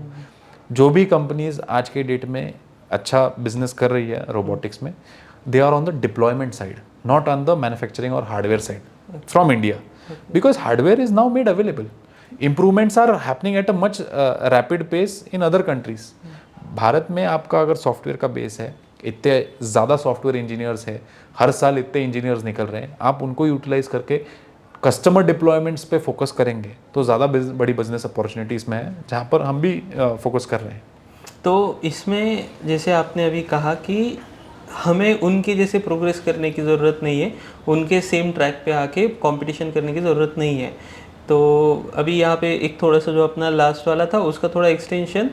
पहली बात तो आप बताइए कि रोबोटिक्स का कितना बड़ा भारत में अपॉर्चुनिटी है, रोबोटिक्स में भारत क्या काम कर रहा है, और जैसे आपने दूसरी बात भी कही उसका भी मुझे एक्सटेंशन चाहिए कि भारत में कौन सी चीज़, मतलब जैसे आपने डिप्लॉयमेंट बता दिया, ऐसा कोई और है जिस क्षेत्र में भारत बहुत जल्दी आगे निकल सकता है पूरी दुनिया के? जो आपने सबसे पहली एक चीज़ बोली थी जब मैंने आईटी सॉफ्टवेयर की बात की, लेबर, चीप लेबर, ये टाइटल मुझे भारत से निकालना है। अच्छा। और वो निकालने के लिए रोबोट ज़रूरी है। मुझे नहीं चाहिए कि कोई भी भारतीय अपना समय झाड़ू पोछे के लिए वेस्ट कर रहा है। मुझे नहीं चाहिए कि कोई भी भारतीय अपना समय किसी एक गटर को साफ़ करने के लिए बिता रहा है, कोई रोड साफ़ करने के लिए बिता रहा है। मुझे ऐसे लगता है कि हर एक भारतीय के पास वो अधिकार है कि वो अच्छा पढ़ लिख के एक ऐसा काम करे कि जिससे वो सोसाइटी में पॉजिटिवली इम्पैक्ट ला सके और ग्रोइंग अपनी फैमिली को बना सके। ये सारे काम ऐसे हैं कि जिनमें कोई बुरी चीज़ नहीं है करने की, लेकिन अगर आप इन कामों के लिए अपना टाइम ट्रेड करते हो उसकी वैल्यू आपको ज़्यादा नहीं मिलेगी। Then you will be certified as a labour, you will be certified as a cheap labour. वो मुझे भारत से कंप्लीटली निकाल देना है। अगर मुझे ऐसा काम करवाना ही है कि जिसकी कोई वैल्यू नहीं है या जिसके लिए कम पैसा मिले, मैं दूसरे देश से किसी को इम्पोर्ट कर लूँ ना, जो हम बाहर जाके आज की डेट में कर रहे हैं। मुझे ये चाहिए कि आप ये सब छोटे कामों के लिए किसी और को देखो या रोबोट्स को लेके आओ, लेकिन हर एक भारतीय एक इंटेलेक्चुअल हेवी काम करे, अपना दिमाग का उपयोग करके काम करे, और अपने पास है वो बहुत अपने फिजिकल श्रम को ट्रेड करके पैसा ना कमाए, अपने दिमाग का इस्तेमाल करके काम करे, और वो भारत में क्षमता है। Then we no more we will be called as a cheap labour country और a labour country. We will be called the country with intellect, and that is where I need to go. उसी पे मेरा focus है। Right. तो साकार robotics आपने बताया, अभी साकार रोबोटिक्स एग्जैक्टली क्या काम करते हैं, और उन मतलब आप लोगों का मिशन, जैसे आपने पहले तो ये फिलोसॉफिकल बता दिया कि आपका गोल क्या है, कि आपको क्या करना है। साकार रोबोटिक्स में एग्जैक्टली क्या क्या होता है, और पहले तो अपना जो पहला क्वेश्चन था वो अभी भी बाकी है मेरा, कि भारत में रोबोटिक्स कहाँ पर है, उसे पहले क्लियर कर लेते कि भारत में रोबोटिक्स क्षेत्र, इस क्षेत्र की बात करते हैं तो कितना बड़ा है और उसमें क्या क्या काम हो रहा है। भारत में रोबोटिक स्टेज अभी इंसेप्शन स्टेज, नेसेंट स्टेज जिसको बोलते हैं, वहीं पर है। मतलब भारत में रोबोटिक्स की असली शुरुआत पिछले 2 सालों में ही हुई है। उससे पहले रिसर्च काफ़ी अच्छा लोगों ने प्रयास किया करने का, बहुत सारे लोगों ने अपनी कंपनियां शुरू की रोबोटिक्स के क्षेत्र में, लेकिन पोस्ट कोविड सिर्फ शुरुआत रही है। असली रिजल्ट्स, असली इसका क्वांटिफिकेशन जो है वो पिछले 2 साल में हो पाया है। डीप टेक फंड गवर्नमेंट ने लॉन्च किया, काफ़ी सारे इन्वेस्टर्स ने डीप टेक रोबोटिक स्टार्टअप्स में इन्वेस्ट करना शुरू किया, तब से रियल ग्रोथ शुरू हुआ। उससे पहले का समय स्ट्रगलिंग समय था, जिसमें ज़्यादा वैल्यू एडिशन करना मुश्किल हो पा रहा था, या फिर उस फाउंडेशन पे जिन जिन लोगों ने शुरुआत की वो आज की डेट में काफ़ी अच्छा कर रहे हैं। वो अगर आज का स्टेज में 2-3 चीज़ों में बताऊं, in terms of business, in terms of manpower and in terms of funding, तो in terms of business it is very early, मतलब बहुत कम अडॉप्शन है भारत में रोबोटिक्स का। रिस्क और इट इज़ अपॉर्चुनिटी। हाँ। आपके पास पूरा खुला मैदान है, आपको जो करना है वो करो। अभी तक अडॉप्शन हुआ नहीं है, बेंचमार्क सेट हुए नहीं है आपका, इसलिए वहाँ पर कंपटीशन स्पेस कम हो जाता है, तो आप वहाँ पर बहुत अच्छा कर सकते हैं। इन टर्म्स ऑफ मैन पावर अभी आपको बहुत अच्छा टैलेंट मिलना शुरू हो गया। सो इंसेप्शन के +1 स्टेज पे हम लोग आ गए, मतलब दूसरी तीसरी कक्षा तक हम पहुंच गए कि हमारे भारत में अभी रोबोटिक्स रिलेटेड कोर्सेज शुरू हो गए, 1-2 बैचेस उसमें से पास आउट होना शुरू हो गए। कुछ अच्छे लोग जो बाहर से रोबोटिक्स में ऑलरेडी काम करके भारत में वापस सेटल होना शुरू हो गए। तो मैन पावर के स्टेज में we are at a very good stage. From funding it is equivalent to manpower, कि we are on a very good stage now. Indian investors, companies, venture funds, they are now very keen on investing in robotics companies in India. क्या लगता है आपको कि जैसे China में, या तो फिर अभी वही है कि जैसे रोबोट्स चाइना में बनते हैं, कि उसका ही हमारा अभी पीछे एक वायरल हुआ था कि हमने चाइना से सस्ते में रोबोट्स लिए और अपने यहाँ पे वो राजपथ पे चलाए वगैरह, लेकिन उसमें भी फेल्योर आया, ऐसे कुछ तो ग्लिचेस वगैरह दिख रहे थे।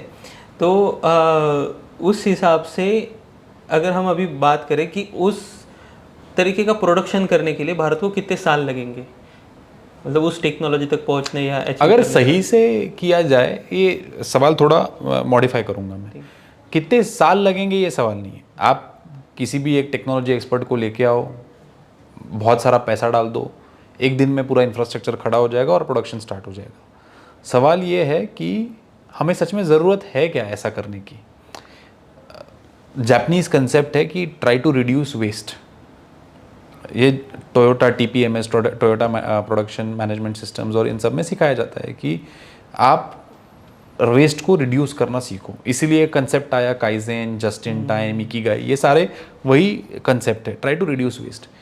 ये पूरी भारत एक देश है, लेकिन पृथ्वी भी तो हमारी है। हर कोई अगर रोबोट ही बनाएगा तो उसका सोल्यूशनिंग कौन करेगा, उसका सर्विस कौन करेगा? आंसर ऑलरेडी दे दिया है कि we can be someone who can deploy service, build more good software. एक डायनामिक हमको समझने की जरूरत है। चाइना भले ही बहुत सारे रोबोट्स बना रहे हैं, लेकिन आज के जियोपॉलिटिकल सिचुएशन में चाइना का ट्रस्ट फैक्टर सबसे लो है दुनिया में। लोग डरते हैं चाइनीज़ प्रोडक्ट इंपोर्ट करने से, क्योंकि चाइना की जो भी फिलॉसफी रही होगी कि उन्होंने स्पाईवेयर्स बहुत डाले, कैमरास और डेटा वो पूरे अपने यहाँ पर लेते हैं जिससे पूरा ट्रैकिंग करते हैं, all those things. On the other flip side, trust factor on India is on all time high, कि जो इंडिया से इंजीनियर्स जो चीज़ें बनाते हैं या सॉफ्टवेयर बनता है, people respect that in the world. आपको ये फील होता है जब आप जर्मनी के किसी कंपनी के साथ डील कर रहे हो, या तो फिर जब आप बाहर जा रहे हो, तो इज इट आपने फर्स्ट हैंड एक्सपीरियंस किया how people look at India? See, मैं I have been to UK, France, Korea, China, I have visited most of the developed nations. हर जगह पे इंडियंस को दो ही तरीक़ों से देखा जाता है। अगर आप अच्छे कपड़ों में सूट बूट टाई पहन के अगर कहीं पर गए हो तो he is smart, he must be working in IT, he must be working in software. कोई 2-3 टॉप कंपनीज उस देश की या उस एरिया की नाम होंगे और वो आपको उसी के साथ कोरिलेट करेंगे, अच्छा you must be working there. On the flip side, कोई वो जैक पैक बैगी पैंट पहन के जाएगा, चेन वेन लटकाएगा, फॉरेनर दिखेगा तो फोटो खींचेगा, तो उसके साथ ये होगा, you fool person, you bloody Indian, racism, racist comments, ये सारे शुरू हो जाएंगे। कोट सूट वाले को भी मिलेंगे, लेकिन उससे बात करने के लिए वो थोड़ा संभल के बात करेगा। आई एम टॉकिंग अबाउट कि एज अ कंपनी रिप्रेजेंटेटिव, कि जब आप एक कंपनी के रिप्रेजेंटेटिव बन के जाते हो तो बाकी की दुनिया के लोग इंडियन कंपनीज की तरफ से किस तरीके से देखते हैं? They respect our service, they respect our software, अच्छा, एंड दे रिस्पेक्ट आवर, अच्छा वैल्यू है मतलब। हाँ, यस, अपनी सर्विस के लिए हम लोग जाने जाते हैं, अपने सॉफ्टवेयर के लिए हम लोग जाने जाते हैं, अपने सॉफ्ट स्पोकन एटीट्यूड के लिए जाने जाते हैं। What people don't like about us is our timing, we are bad on time for sure. फिर से हमें डिसिप्लिन पे आना पड़ेगा। Discipline is the key, right. तो अभी साकार रोबोटिक्स क्या क्या करता है? साकार रोबोटिक्स में हम लोगों ने अभी क्लीनिंग और हाइजीन इस विषय में ज़्यादा फोकस देने का तय किया है। और जब हमने कंपनी शुरू की थी तो हमारा फाउंडेशन भी वही था। हम लोगों ने जो सीवेज क्लीनिंग का एक काम होता है उसको ऑटोमेट, उसको रोबोटिक्स से कैसे करें वो देखने की कोशिश की। उसमें कंपटीशन काफ़ी हद तक ऑलरेडी आ गई थी और as a first product it is very difficult to penetrate, क्योंकि टेंडर्स, गवर्नमेंट, कैश फ्लो, ये बहुत बड़ा इशू था। तो हम लोगों ने सोचा कि कुछ और ट्राई करते हैं और जहाँ पर हाई वैल्यू बिजनेस मिल सके और फिर बाद में इस सोशल प्रॉब्लम की तरफ वापस आ सके, ऐसा हमने सोचा। तो फार्मास्यूटिकल इंडस्ट्री में भी क्लीनिंग का एक बहुत बड़ा इशू हमको सामने आया कि जहाँ पर क्लीन रूम एरियाज़ जो होते हैं वहाँ की क्लीनिंग करने के लिए लोगों को PPE इक्विपमेंट पहन के वो सारा ढक के केमिकल्स वगैरह यूज़ करके सब करना पड़ता है। So there is a risk to the person also, plus the cleaning standards are not maintained by the people who are doing it, क्योंकि कोई ना कोई स्कोप छूट जाता है वहाँ पर ह्यूमन एरर का और वो सारी चीज़ों का, जिसकी प्रोडक्शन वैल्यू में बहुत हाई वैल्यू हो जाती है। Okay. कि अगर वहाँ पर क्लीन रूम एरिया अगर क्लीन रूम की तरह नहीं रहा, अगर उसमें कंटेमिनेशन आ गया, तो उसको डीप क्लीन करना और जो भी प्रोडक्शन उस फेज में हुआ है उसको रिवर्क कराना इज़ अ बिग कॉस्ट। तो हमने वहाँ से R&D शुरुआत की और वहाँ से हमने एक प्रोडक्ट बनाने की शुरुआत की कि जो floor, ceiling, table tops, walls इसको क्लीन करने से शुरू कर सके। क्या बात है। यहाँ पर भी ये एक एटीट्यूड आया हमारा कि जो चीज़ें ऑलरेडी अवेलेबल है उनको यूज़ करो, जो चीज़ें नहीं हैं उनमें वैल्यू एडिशन करो। ये ऐसा प्रोडक्ट, ऐसा डिप्लॉयमेंट ज़्यादा जगहों पे नहीं हुआ, बहुत कम हुआ। आज के डेट पे कम्प्लीटली ब्रांड न्यू टॉपिक ऐसा कुछ नहीं होता है। किसी ना किसी चीज़ की शुरुआत की हुई होती है। You have to build on top of that. तो हमने भी वो देखा कि रोबोटिक आर्म अवेलेबल है, AMR अवेलेबल है। ये मेरा भी आज ओपिनियन आज चेंज हुआ है कि मुझे आज तक लगता था कि हम पीछे हैं या हम किस तरीके से डायरेक्टली कॉम्पीट कर सकते हैं, लेकिन ये दृष्टिकोण सच में सही है। अगर आपको बोला जाता है कि आप बस उनके चीज़ों पे ही काम कर रहे हो तो उसमें बुरा भी क्या है। If we are good at deployment, if you are good at making softwares and making it more usable and all, relatable बनाने में अगर हम अपना क्या बोलते कंट्रीब्यूशन दे सकते हैं तो क्या हर्ज है इसमें भी। शायद that can be our window कि वहाँ पे हम सबसे आगे जा सकते हैं, make the technology more relatable और यूजेबल। ठीक है। इन बिजनेस टर्म्स अगर आप कहीं भी और भी बिजनेस देखेंगे, सक्सेसफुल बिजनेस, तो उनकी शुरुआत ऐसी हुई है कि आप पहले जो आपकी कैपेबिलिटीज़ हैं उन पे फोकस करो, जो नहीं है उनके लिए आप पार्टनरशिप करो, जॉइंट वेंचर करो, फिर धीरे धीरे आप वो अपने यहाँ पर अडॉप्ट करो and then you start everything doing on your own. So जिसको हॉरिजॉन्टल वर्टिकल इंटीग्रेशन बोलते हैं। Maruti Suzuki, right, multiple examples. आज के डेट में ऑटोमोटिव इंडस्ट्री एक ऐसी इंडस्ट्रीज है कि जिनकी शुरुआत फाउंडेशंस जॉइंट वेंचर्स से हुई। बहुत बड़ी बड़ी कंपनियों के साथ इंडियन कंपनीज ने पार्टनरशिप्स की, उनको अक्वायर किया, उनके साथ समझा पूरा इंडस्ट्री, और आज हमारे पास बहुत अच्छे प्रोडक्ट्स मार्केट में निकल के आ रहे हैं जो 100% मेड इन इंडिया है। रोबोटिक्स की भी शुरुआत वैसे हो सकती है कि आप जॉइंट वेंचर्स फॉर्म करो, आप पार्टनरशिप्स करो, आप अच्छे प्रोडक्ट्स लेके आओ, उनके ऊपर अपना R&D डेवलप करो, उनकी जो खामियां हैं उनमें इंप्रूवमेंट्स लेके आओ and then start doing everything on your own. Good. आकार को कितने साल हुए शुरू होके? अभी 3 साल कंप्लीट हो गए। क्या बात है, इसी महीने में हमारे। वाह। और आपका सबसे पहला बिजनेस कैसा था and how was it, failure और success? How was your experience after जो लेजिट बिजनेस? पहले तो सबसे पहला बिजनेस तो आपका 6th स्टैंडर्ड में था, जो बाद में कंपटीशन एंड ऑल R&D में कम होना, वहाँ से आपने एक्सपीरियंस लेना शुरू किया। लेकिन आपने कहा कि आपने एक फिर से ट्रेनिंग, रोबोटिक्स में ट्रेनिंग का भी बिजनेस शुरू किया था। Was that your first legit business और उसके पहले भी आपने कुछ ट्राई किया था? नहीं, that was my first legit business और source of income, source of professional income. मैंने जब मेरा 3rd ईयर इंजीनियरिंग का ख़त्म हुआ तो फाइनल ईयर में मैंने मेरी ये ट्रेनिंग सेंटर पुणे में शुरू किया। मैं रोबोटिक्स कॉम्पिटिशन्स में पार्टिसिपेट करता था। मैंने भारत को अबू धाबी में वर्ल्ड स्किल्स एशिया कंपटीशन के लिए रिप्रेजेंट किया था, वहाँ पर मेडल हासिल किया था।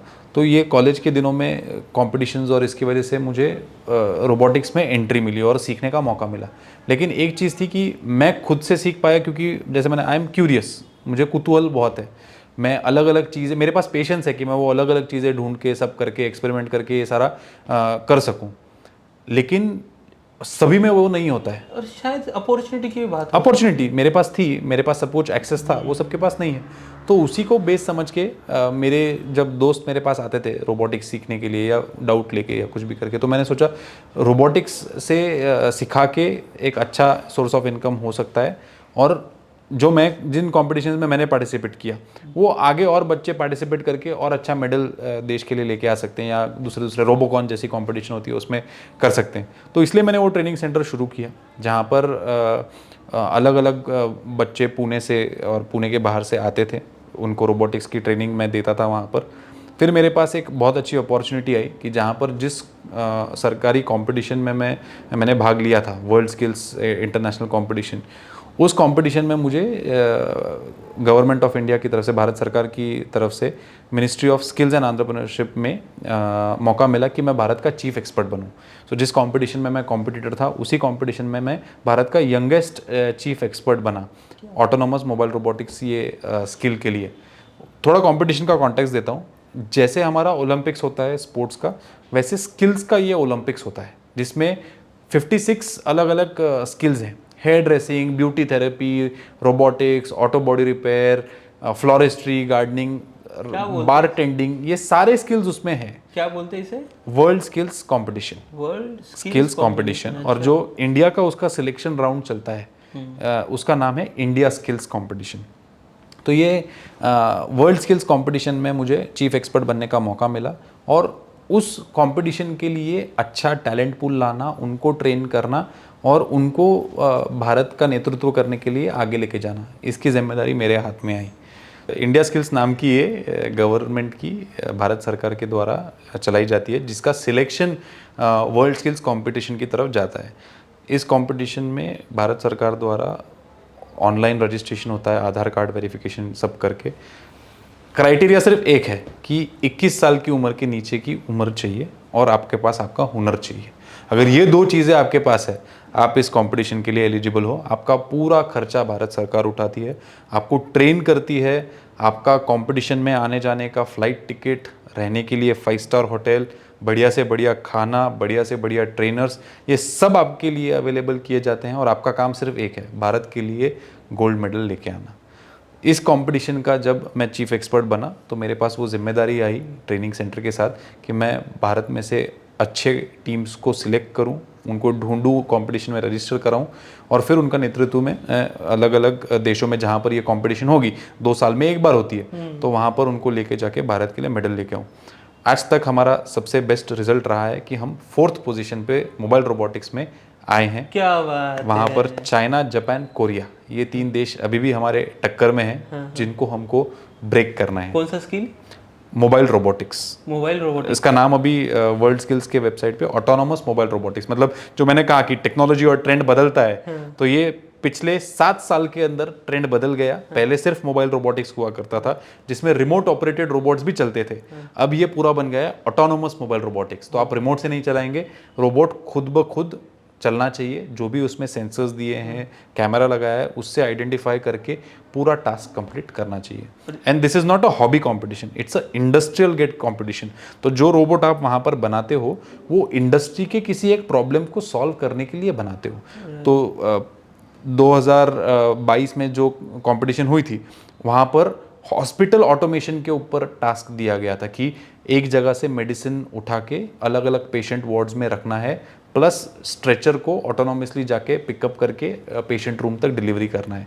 इससे पिछला जो कंपटीशन हुआ था 2024 में, तो वहाँ पर हार्वेस्टिंग और सीड सोइंग एग्रीकल्चर के लिए वो कंपटीशन का थीम बनाया था, जहाँ पर रोबोट को एक फिक्स्ड पैटर्न में सीड ज़मीन के अंदर डालना था और एप्पल फील्ड में से एप्पल पिक करके बास्केट में कलेक्ट करके एक जगह पे रखना था।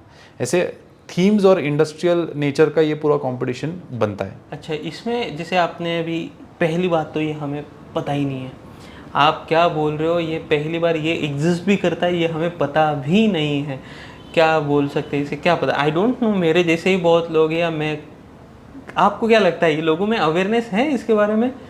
अवेयरनेस नहीं है, कम है, इसको और अवेयर करना चाहिए। हाँ, इवन आप अभी बता रहे थे कि कितने रजिस्ट्रेशन आए थे? और पिछले साल करीबन 15 लाख से 20 लाख तक रजिस्ट्रेशन आए थे। तो जो कि आज के यूथ की संख्या के हिसाब से बहुत कम है, 1 या 2% है, जबकि हर किसी के पास कोई ना कोई हुनर होना चाहिए और है। Exactly. इसका हमारे पॉपुलेशन के हिसाब से मिनिमम 10 से 12 करोड़ का रजिस्ट्रेशन होना चाहिए। 10 से 12 करोड़, 56 स्किल्स है, तो ये पूरा हॉरिजॉन कवर करता है, टेक्निकल से लेके नॉन टेक्निकल से लेके सब कुछ इसमें आता है। और उसमें भी बस ऐसे एज अ हॉबी क्लिक करना है, इसलिए रजिस्ट्रेशन एकदम बेसिक मैं आपको बताता हूँ, इलेक्ट्रिशियंस कितने हैं भारत में? अरे सवाल ही नहीं। इलेक्ट्रिकल इंस्टॉलेशन ये एक स्किल है। क्या प्लम्बर्स कितने हैं? हर घर में इलेक्ट्रिशियन और प्लम्बर एक घर का बेटा बन जाता है कभी कभी। प्लम्बिंग एंड हीटिंग ये एक स्किल है। हेयर स्टाइलिंग, अच्छा, ये एक स्किल है। ब्यूटी थेरेपी, पार्लर्स कहते हैं हमारे यहाँ पर, तो ब्यूटी थेरेपी एक स्किल है। इन सब में ये आज की जो आने वाली पीढ़ी है वो रजिस्टर कर सकती है और हुनर लेके आ सकती है। इसका सबसे बड़ा भारत को जो सक्सेस मिलेगा वो मिलेगा स्किल रैंकिंग इंडेक्स में।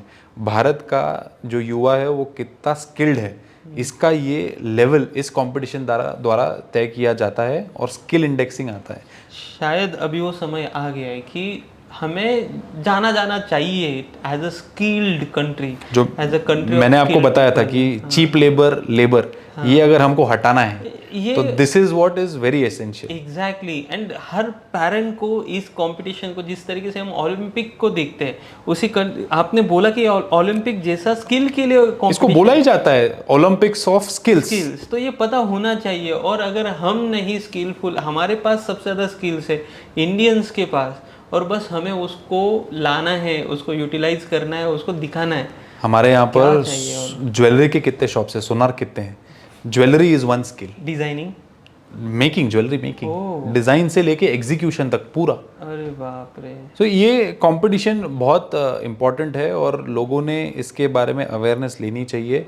जितना हो सके मैं कर रहा हूँ, भारत सरकार कर रही है, लेकिन ये जब तक एस्पिरेशन नहीं बनेगा लोगों का कि मुझे ये करना है, मुझे ये मेडल लाना है, मुझे मेरे हुनर में, मेरे स्किल में टॉप ऑफ द टॉप होना है, तब तक ये नहीं हो पाएगा। और ये करना चाहिए। यहाँ पे ये एक आलस रहता है कि अगर आसानी से हो गया तो ठीक, एक्स्ट्रा मेहनत लेने के लिए जितना मुश्किल रहेगा, वो जितनी कंपटीशन होगी मेरे हिसाब से तो अभी बहुत कम रहेगी। अगर इतने 1% ही अगर एनरोल कर रहे हैं, उसके बाद वो सिलेक्शन होना वगैरह बात अलग है। लेकिन अपने पास इतनी कैपेसिटी है कि हम कर सकते हैं। तो अभी तो इजी है, लेकिन जब वो मुश्किल होगा तब सही में मज़ा आएगा। मुझे तो ये लगता है, क्योंकि अच्छा हुनर इतना है अपने यहाँ पे, बस वो पहुंच नहीं पा रहा है। और इस ऐसी इंस्टीट्यूट से उल्टा, ऐसे कॉम्पिटिशन से तो पता चलेगा कि अगर जिन लोगों को एम्प्लॉयमेंट चाहिए और जिनको एम्प्लॉयज़ चाहिए, दोनों के लिए ये ऐसे बहुत बड़ा प्लेटफॉर्म है। जैसे आपने खुद ने कहा कि ये कंपटीशन, मेरी खुद जर्नी इसी कंपटीशन से। मैं 2018 में इसका कॉम्पिटिटर था। मैंने, जब मैं कॉलेज में था तब मैंने इसमें पार्टिसिपेट किया एज अ कॉम्पिटिटर, और जब मैं ट्रेनिंग में आया, मेरा हुनर जो बोल रहा था उसके बलबूते पे मुझे भारत सरकार ने चीफ एक्सपर्ट की तरह नॉमिनेट किया, और उसके वजह से मुझे और बच्चों का मेरे ट्रेनिंग सेंटर पे आना हुआ, उनको डेवलप करना हुआ। ये ट्रेनिंग सेंटर करते वक्त ये कंपटीशन की वजह से मुझ में और एक कॉन्फिडेंस आया कि ये इंडस्ट्रियल प्रॉब्लम्स हम बच्चों के साथ मिलके बना रहे हैं, वो रिप्रेजेंट कर रहे हैं, तो क्या हम यही इंडस्ट्रियल प्रोडक्ट्स बना के इस दुनिया में, इस देश में ला सकते हैं। वहाँ से साकार रोबोटिक्स की शुरुआत एक्चुअली में हुई। तो I give all this credit to India skills and world skills competition कि मेरे करियर में सबसे बड़ा हाथ इसका था। सही। भारत में बिजनेस करना इजी टास्क और वेरी डिफिकल्ट? ईजी होता तो हर कोई करता। इट्स डिफ़िकल्ट इसीलिए कुछ ही लोग करते हैं। और किसी भी चीज़ का एक स्टेटस मेंटेन होना चाहिए। तो बिजनेस वही करे जो इसमें आके अपने आप को झोंक सकता है। अदरवाइज नौकरी करने में क्या बुराई है? कोई बुराई नहीं है। हाँ, वो एक सवाल आता है, नौकरी करना सच में बुरा है? बिजनेस से अच्छा है नौकरी करना, क्योंकि बिजनेस में आपको जितना खुद को एग्जॉस्ट करना पड़ता है, झोंकना पड़ता है, छोटे स्किल का हो बड़े स्किल का हो, वो हर कोई नहीं कर सकता है। और हर कोई अगर यही करेगा तो जो जिंदगी के बहुत सारे मजा है। जॉब कौन करेगा ये ठीक है, मतलब लेकिन मेरे हिसाब से आपकी जिंदगी का असली मजा भी आपको, लोगों का हर एक फेज का एक अलग एटीट्यूड होता है, हर एक फैमिली जनरेशन का अलग एटीट्यूड होता है। मैंने मेरे फैमिली में सिर्फ नौकरी की, तो मेरे लिए बिजनेस एक नया था, इसलिए मैं उसमें बहुत सारे बिजनेसेस अभी स्पेसिफिकली शॉप ओनर्स की कम्युनिटी में एक बहुत बड़ा सवाल आज के डेट पे खड़ा है कि उनके बच्चे वो शॉप नहीं चलाना चाहते हैं, उनको जॉब करना है, क्योंकि उन्होंने देखा है कि उनके फैमिली में पापा ने सुबह 8 बजे से लेकर रात को 11-12 बजे तक दुकान चलाया। उतनी मेहनत उनको नहीं करनी है। उनको लगता है कि मैं सुबह 9 से 5 जॉब करूंगा तो जितना पैसा आएगा सफिशिएंट है। और यार, एक अच्छा बिजनेसमैन और एक अच्छा काम जॉब करने वाला, अगर ये दोनों साथ में मिलते हैं तो वो बहुत अच्छा फ्यूचर बना सकते हैं। इसका एक ही फिलोसफी है, बिजनेस ऐसे करो जैसे नौकरी कर रहे हो, और नौकरी ऐसे करो कि जैसे बिजनेस कर रहे हो। अगर ये फिलोसफी मैच हो गई, बस ये पेयरिंग जमना चाहिए, ये पेयरिंग जमना चाहिए। That's good. चलो, अभी I think it's time to थोड़ा सा कंक्लूड। बहुत सारी चीज़ें हमने सीखी कि जो प्रॉब्लम लगता है वो प्रॉब्लम है नहीं, और उसको अगर है भी तो उसको कैसे हम टैकल कर सकते हैं। यहाँ से लेके एक बिजनेस साइकोलॉजी और मेंटेलिटी तक भी हमें यहाँ तक सीखने को मिला। फिर से एक बार जहाँ से शुरुआत की थी वो है वारी। तो जब मैं लोगों से इस पॉडकास्ट का मेन सोल रीज़न ये है कि जैसे धर्म अर्थ काम मोक्ष, ये 4 पिलर्स होते हैं धर्म के या नेशन के, जो भी है। धर्म का मतलब स्पिरिचुअलिटी, मतलब जो हमने पूजा अर्चा वो नहीं होता है। धर्म way of life, correct, righteous way of living life, ऐसे बोल सकते हैं अपन। तो उसमें ये 4 चीज़ें ज़रूरी होते हैं। तो जब आज हमें आपसे अर्थ तो सीखने को ही मिला, काम का मतलब ये होता है कि जो हमें खुशियाँ चाहिए वो कैसे प्राप्त करें, उसके हिसाब से रहता है। तो ये सब करते वक्त लेकिन एक कन्फ्यूजन मेरे जैसे मेरे दिमाग में तो नहीं, लेकिन हर किसी स्पिरिचुअलिटी के राह पे चलने वाले आदमी के सामने कभी ना कभी ये चॉइस आता है, शॉर्टकट्स ले या लॉन्ग कट, ऐसे भाषा में बोला जाता है। क्या सच में राइटियस वे पे चलना लॉन्ग कट होता है? या तो सवाल को थोड़ा सा सिंप्लीफाई कर देता हूँ, अगर कुछ तो गफले करके ही आप सक्सेसफुल बन सकते हो, या सीधे मार्ग से चलते वक्त भी आप जल्दी प्रोग्रेस कर सकते हो या प्रोग्रेस कर सकते हो? ये मेरा सवाल है, क्या ये पॉसिबल? इसका जवाब भगवत गीता में एकदम क्लियरली दिया हुआ है, इसीलिए उसको बोलते हैं guide of life, way of living. अगर आपको आइडेंटिफाई करना है तो वो गीता पढ़ के आप कर सकते हैं। जब अर्जुन दुविधा में था कि मैं मेरे भाइयों को ही मार रहा हूँ, ये सारे मेरे अपने हैं जिनको मैं मार रहा हूँ, मैं क्यों ये लड़ाई लड़ रहा हूँ, तब कृष्ण ने एक ही चीज़ बोली थी, साम दांड दंड भेद। और तुम लड़ाई में उतरे हो जीतने के लिए। अच्छा। तुम लड़ाई में उतरे नहीं हो हारने के लिए। हाँ। तुम लड़ाई में उतरे हो जीतने के लिए, और वो जीतने के लिए साम दान दंड भेद जो करना पड़े वो करो। अच्छा। अदरवाइज तुम्हारा जीवन ये व्यर्थ जीवन है। अरे बाप रे, ये मेरे लिए मुश्किल हो गया अभी। नहीं, ये इसका उत्तर भगवत गीता में है। अगर आप अपने कर्म में घुसे हो, अगर आपने एक दिशा पकड़ी है और अगर आपको वो दिशा में आगे चल के उसको पूरा करना है, आपको अपना मिशन पूरा करना है, आप खुद से झूठ मत रहो, आप अपने आप से झूठ मत रहो, और आपके मकसद को हासिल करने के लिए जो चाहे जो करना पड़े वो करो। लेकिन जो आप कर रहे हो वो अगर आपके मन को खटक रहा है तो वो करने में कोई इंटरेस्ट नहीं है, कोई पॉइंट नहीं है। जब तक आपको लग रहा है कि ये करने से मैं मेरे अचीवमेंट की तरफ, मैं मेरे सक्सेस की तरफ जा रहा हूँ और ये उसका कंट्रीब्यूशन है, आप करो। लेकिन साथ में ब्रॉडर पिक्चर, ये अभी कोई गलत कॉन्टेक्स्ट में ना ले ले। वही तो ब्रॉडर कॉन्टेक्स्ट जो मैंने बोला था कि अगर आप नेगेटिविटी में जा रहे हो तो you are doomed to fail very soon, it is not sustainable. अगर आप पॉजिटिव डायरेक्शन में जा रहे हो तो it is meant to be sustainable, आप इसको लॉन्ग टर्म तक लेके जा सकते हो। तो आपका जो सवाल था कि कोई गलत राह लेनी चाहिए क्या, आपको लग रहा है कि इससे आप जल्दी पहुंचोगे, ले लो। कितनी सस्टेनेबल होगी ये आप खुद ही जज कर पाओगे उस सिचुएशन पे। अगर ये सस्टेनेबल है तो वो करने में उसका सही मज़ा है, अगर नहीं है तो कुछ समय बचाने के लिए, कुछ पैसे बचाने के लिए शॉर्टकट लेके कुछ नहीं मिलेगा, वो आप जल्दी उसका दुगना आपको वापस देना पड़ेगा। आज सुबह बैठ के भगवान के सामने बैठ के मैं यही चीज़ पे सोच रहा था कि मैं जो पॉडकास्ट कर रहा हूँ ये बिज़नेस वाले, सच में मैंने ये करनी चाहिए, मतलब वही उसका मैं उद्देश्य ढूंढने की कोशिश कर रहा था। पर्पस होना चाहिए हर चीज़ के पीछे, अगर बस वो करने के लिए कर रहे तो नहीं। अभी मुझे वो मिल गया। इसके आगे जो भी पॉडकास्ट हो गए, जो भी डिस्कशंस होगा, इसी सवाल को मैं बार बार पूछूंगा और इसी सवाल का आंसर लेना चाहूँगा, क्योंकि मैंने अब्राहम लिंकन जी का एक पत्र के एक था सिलेबस में, तो उन्होंने एक चीज़ बहुत अच्छी बताई थी कि सुनो सबकी। तो यहाँ पे सबकी बहुत इंपॉर्टेंट है, बहुत लोगों की सुननी पड़ेगी अगर एक अच्छे कंक्लूजन पे आना है।